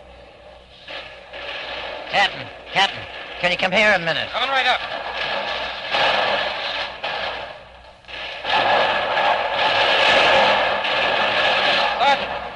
Sergeant, you okay? I'm okay.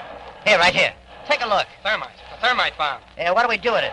Throw it over? Have it go off and hit when it hits the water? That'd really give the jury the tip-off. No, we gotta pull the fuse. Give me your pliers, Sergeant. Yeah, here they are, Captain. But for God's sakes, take it easy. That thing may go off right in your face. There. There, I think I got it. Yeah, that's it. Here you are, Sergeant. Throw it in the river. Can't hurt anybody now.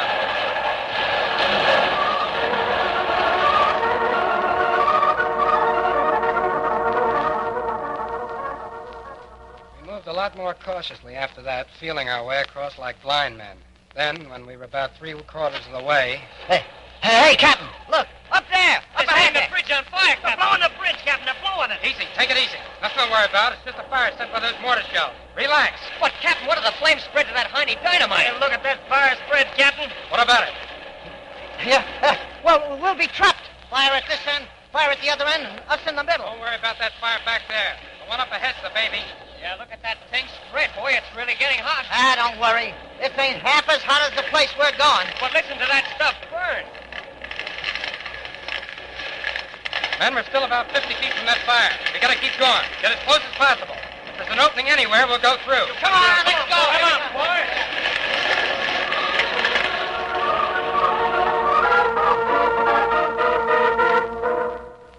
Those boys went on in, Mrs. Stringer, into a wall of fire. If there had been any openings, they would have found them. But as long as we couldn't get through on that end, my next move was to get the men off the bridge before the fire reached the dynamite, or we were trapped. They were the damn bravest men in the Army, Mrs. Stringer. And you brought them all back? Yeah, we were lucky. You know, we scarcely had reached our side of the river, not more than 5 or 10 minutes, when all of a sudden...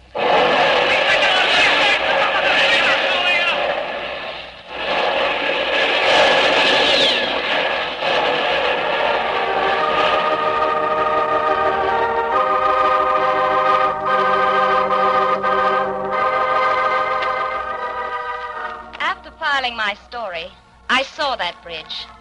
1,400 feet of twisted steel and powdered concrete, sticking grotesquely up out of the water. I looked across the forbidding cliffs on the other side of the Rhine. I thought what a bloody job it would be to reach them.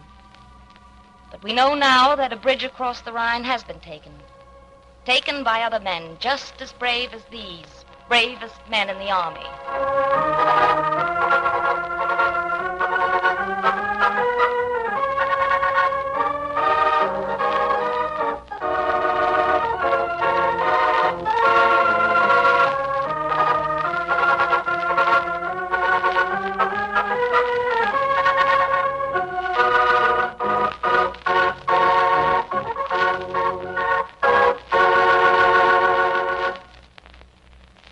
You have just heard United Press correspondent Ann Stringer's gripping story of the men who crossed the Rhine. The story of the bravest men in the Army. Like Ann Stringer, hundreds of United Press correspondents are working in the smoke of battle on every fighting front and in the capitals of the free world, sending you the latest developments in the news. We will bring you another stirring story of these soldiers of the press soon. Be sure to listen, and listen for United Press news on the air. Look for United Press dispatches in your favorite newspaper. They are your guarantee of the world's best coverage of the world's biggest news.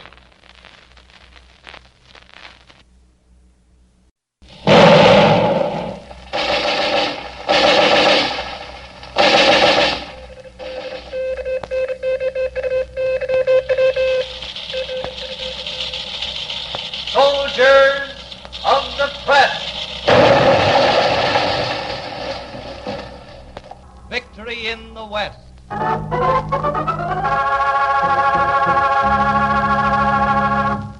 The day was May 6, 1945. The time, afternoon. The place, the United Press offices in Paris, France. The man, Boyd Lewis, European news manager of the United Press.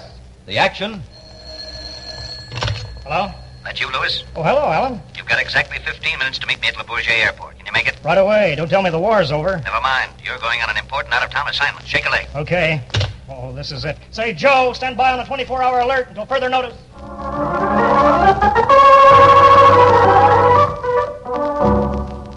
On my arrival at the airport, I ran into 15 other war correspondents representing various world press services, newspapers, and radio. Army officials hurriedly crowded us into a big Douglas C-47, and soon we were flying over the rooftops of Paris, heading east. The nature of our mission was soon disclosed when we were told to gather around an Army official in the waist of the speeding plane. We are going on a mission to cover the signing of peace. Now, wait a minute. You represent the press of the world. This story is off the record until the respective heads of Allied governments announce the fact to the world. I therefore pledge each and every one of you, on your honor, not to communicate the results of this conference or the fact of its existence until it is released by Supreme Headquarters of the Allied Expeditionary Force. I reiterate, this story you are going to cover is top secret.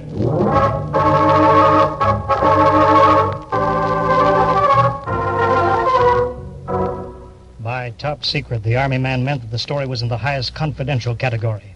None of the correspondents in the plane raised an objection to this pledge, although one was later to violate it.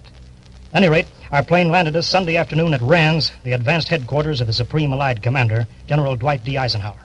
There, the Army man filled us in on what had transpired before our arrival. All right, boys, here's the setup. Actual negotiations for the surrender of Germany began yesterday, Saturday, when Admiral Friedeberg and his aide arrived in Reims by plane. The German emissary was tired and depressed. I have had little sleep during the past 10 days. I would like to wash up. Orderly. Yes, sir. Escort the German emissaries to their billets. Yes, sir. This way.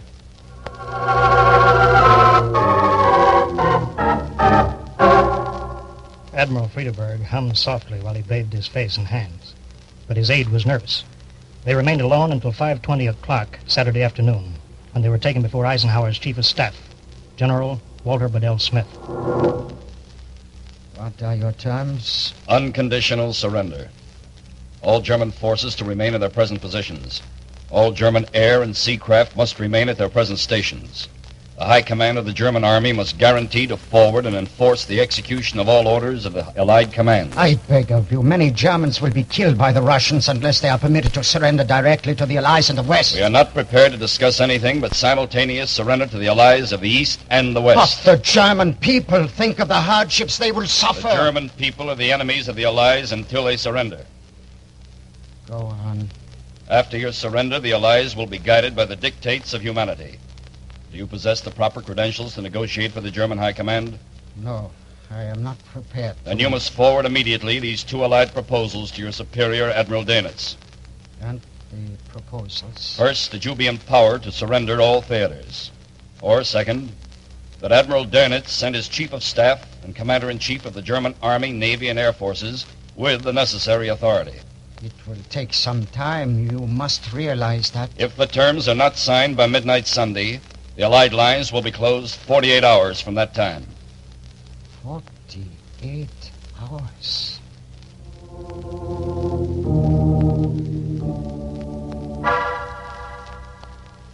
The German emissary acted immediately. He dispatched a message to Dönitz by British courier through the confused northern lines. The next morning, Sunday, dawned full of portent, and the day dragged on with our afternoon arrival at Rennes. Having covered every phase of the European war for United Press, I could hardly contain myself while waiting for the German reply. It came precisely at 5:08 p.m. Sunday when a plane landed at the Rennes airport. Permit me to introduce the new German emissary, Colonel General Gustav Jodl, Chief of Staff of the German High Command. Yeah, this way.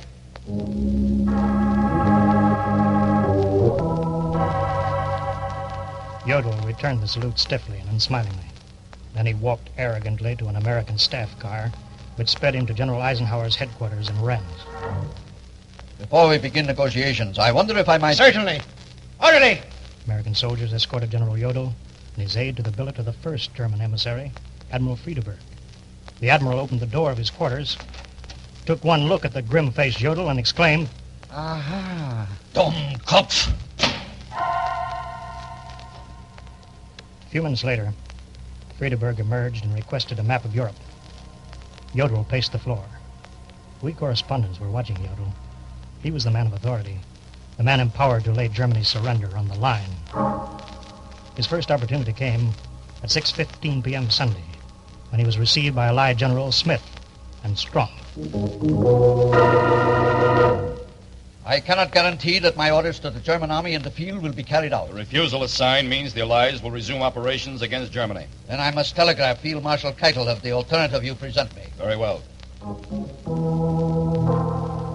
The American generals conferred with Jodl for 1 hour and 5 minutes, and then the door opened. Send for the Russian representative, General Sushleparov. Yes, sir. Hurry!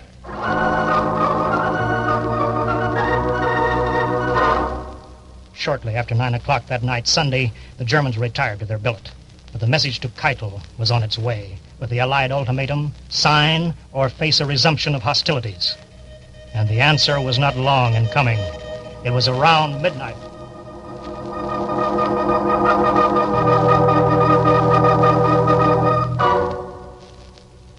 Well, Jodl, what does it say? Do we sign or do we... Keitel says we sign.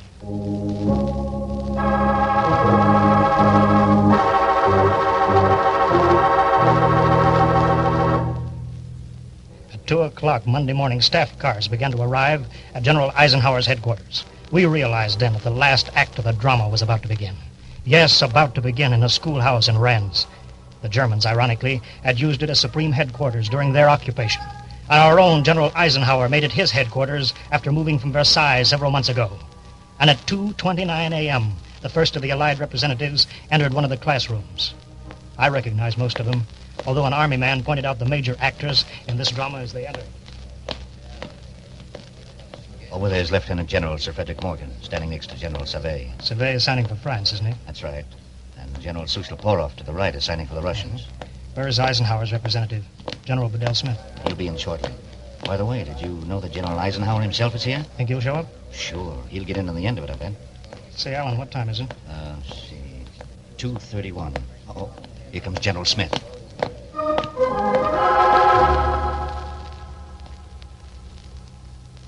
Who is signing for the German side? Colonel General Jodl. Yeah. There are 4 copies to be signed. Here are the documents. History in the making, happening before our eyes, marking the end of an era of terror and bloodletting. General Smith quickly affixed his signature for the British and Americans. Then he passed copies of the terms from the French General Sevet on his right to the Russian General Suslaparov on his left. The documents were then placed under the steely eyes of Jodl. The German, hesitating momentarily, seized the pen and scratched the word, Jodl, on the 4 documents, one after another. It was the end. The German leader, his age jumped up. Jodl glanced at the grim faces of the Allied leaders. He gripped the edge of his chair. I would like to say a word. Herr General, with this signature, the German people, the German armed forces are, for better or worse, delivered into the victor's hands. In this war, which has lasted for more than 5 years, both have achieved and suffered more than perhaps any other people in the world. In this hour, I can only express the hope that the victors will treat them with generosity. You will meet with me at 10 o'clock Monday morning to arrange for German liaison officers to carry out the surrender and disarmament orders. Ja, Herr General. We watched American officers march the Germans down the corridor to a room where General Eisenhower was waiting. Herr General. Do you understand the terms you are to carry out? Ja, we do. We will carry them out. That is all. Ja, Herr General.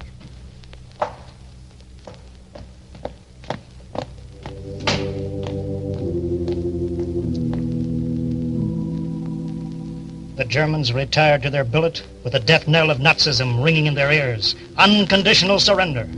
Unconditional surrender of all German armed forces on land, sea, and in the air. The most complete and resounding defeat in the history of the world. In the words of General of the Armies Eisenhower, just a few minutes ago at this table, Germany surrendered unconditionally its forces on land and sea and in the air. Germany has been thoroughly whipped.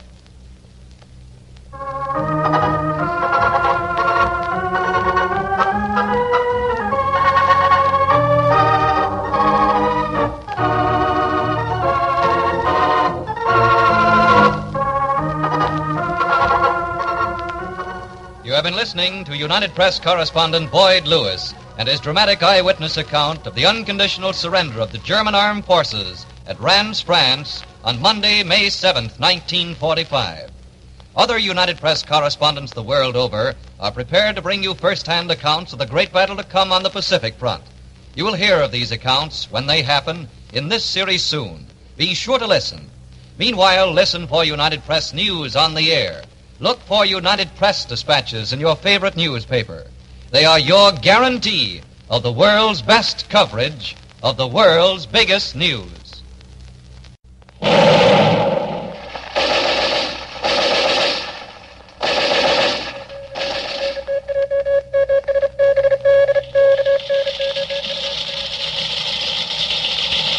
Soldiers of the press. This week, prisoner of war.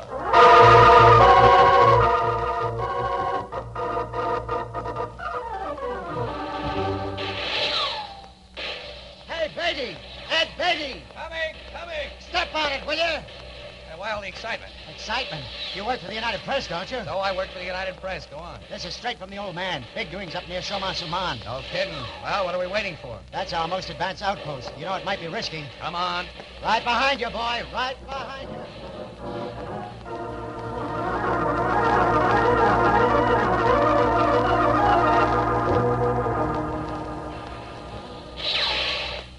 Well, Beatty, this is where we get out. We're an open target in this Jeep. Okay. Now, where is that story? Look out! Look out, Germans! Hit me the ditch. Okay. You all right? I'm hit. Hey, where?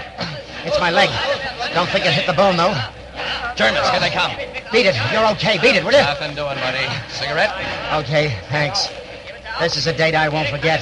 September 12th, 1944. You and me both. Get set. You're my prisoners. I'm a war correspondent. This man's hit. Sergeant. Yeah, Herr Hauptmann. Take care of this man. Zu Befehl, Herr Hauptmann. What is your name? Beatty. Edward Beatty, United Press. Aha, war correspondent, huh? You'll come with me. Good luck, John. And thanks for the big story. Yeah. Sorry it worked out like this. See you in Berlin, Beatty. Hurry now. We haven't got all day.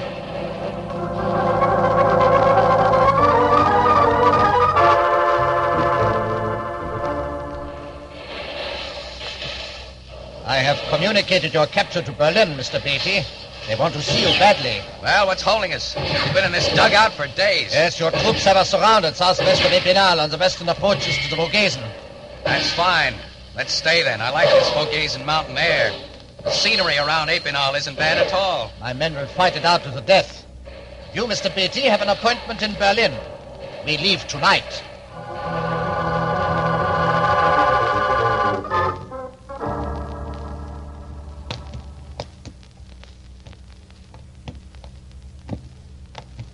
I can't believe it. They told us... Told you what? They told us Berlin was practically untouched. Look about you. Yeah. Not a pretty sight, is it? You can scarcely recognize even the Unter den Linden. Not like it was before the war, is it? Beautiful Unter den Linden. Now it's a mass of rubble.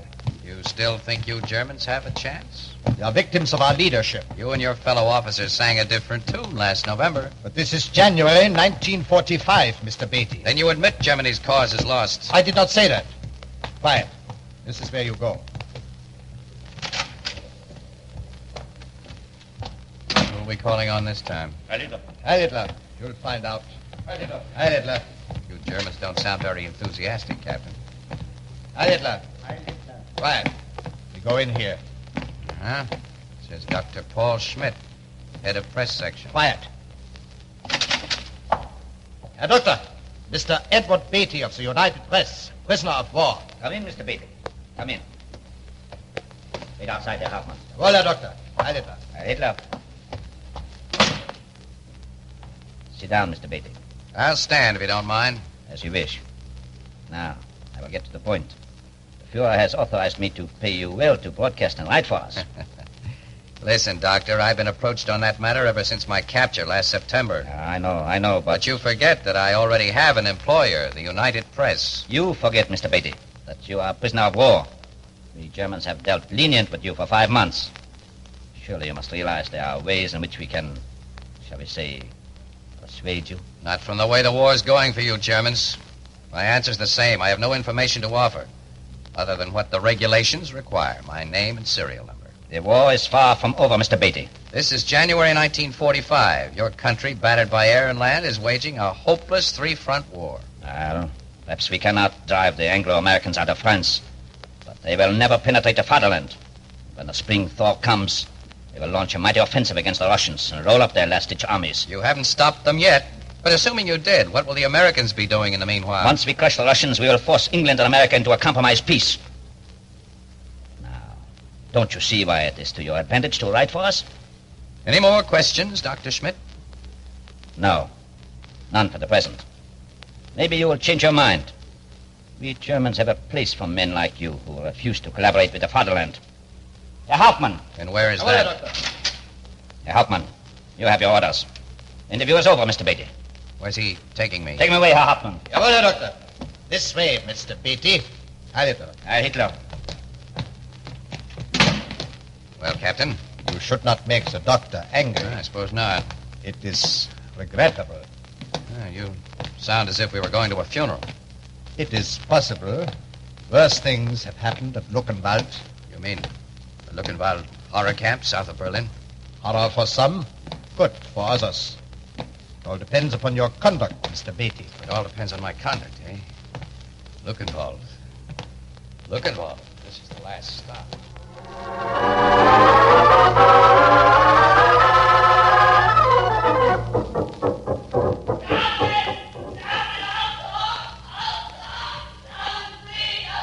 Did you hear that, Mr. Beatty? I heard it all right. It has been 4 weeks, Mr. Beatty. 4 weeks. Now, all you have to do is to join our... Do you hear that, Mr. Beatty? It could happen to you. All the money and dried sausage in the world won't make me right for you damn Nazis. We will see, Mr. Beatty. We will see.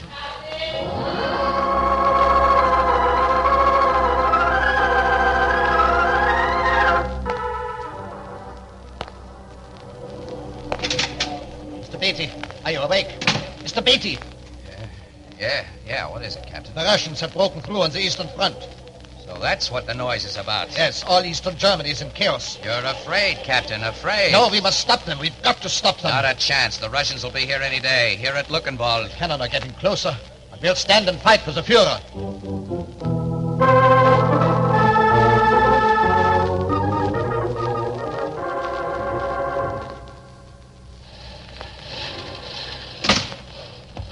Well, Commandant, you sent for me? Yeah, there's not much time. The Germans are leaving Luckenwald. What of us prisoners? It is every man for himself now. You're licked, Major. Didn't I tell you you're licked? That remains to be seen. Commandant, there's not much time. I'm coming. Yes, they're licked. If only there was some way I could reach the American lines. What a story to tell the world. What a story to tell the world.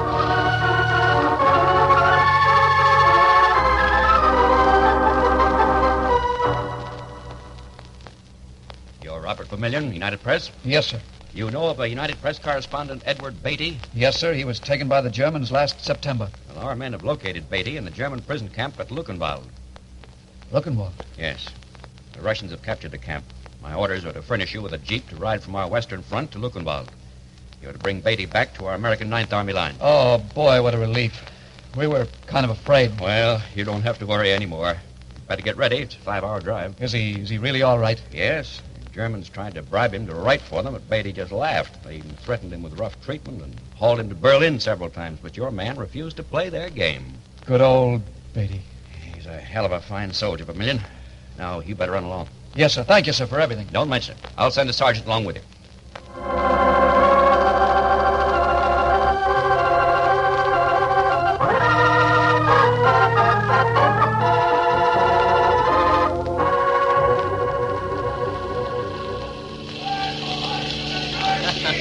Well, it won't be long now, Sergeant. Nope, just around the corner. Hi! Well, those Russians sure are friendly, huh? Hello! You said it, boy, oh boy. Well, we're coming in now, Mr. Pavilion. Isn't that the camp? Yeah, it looks like it. Just drive through the wire gate ahead. Right. Hey, those are Yanks and Tommies. Look. This is it, all right. Pull up here, Sergeant. Yes. Hi, Mac. Hi. Hello. Now, wait a minute. Wait a minute. Whoa. Just a minute, fellas. Just a minute. Now, look, we can't take all of you back in this Jeep. It won't hold 10,000 men. But we promise you that other Yanks will be here soon to see that you get back to our lines. Just a minute, boys. Whoa. Look, I had orders to drive Bob Vermillion of the United Press here to pick up his pal, Edward Beatty. Any of you boys know him? Oh, thanks, boys. Thanks. Now, if you'll just push over and let Mr. Vermillion get through. Thanks. Come on, Vermillion. Yeah, okay. Oh, gee, it was good to see somebody. Bob Vermillion! Ed Beatty. Oh, man, am I glad to see you. Oh, I'm glad I got here, boy. We'd almost given you up. You don't have to yet, man, but I'm glad to see you. I've waited a hell of a long time.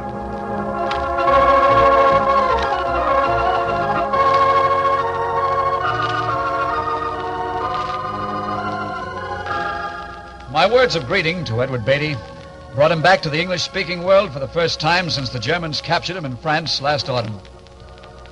In his own words, I've covered many wars, and this was the greatest of them all. Words cannot express my joy at being back, but even greater is the joy that the Nazi yoke has been lifted from the world.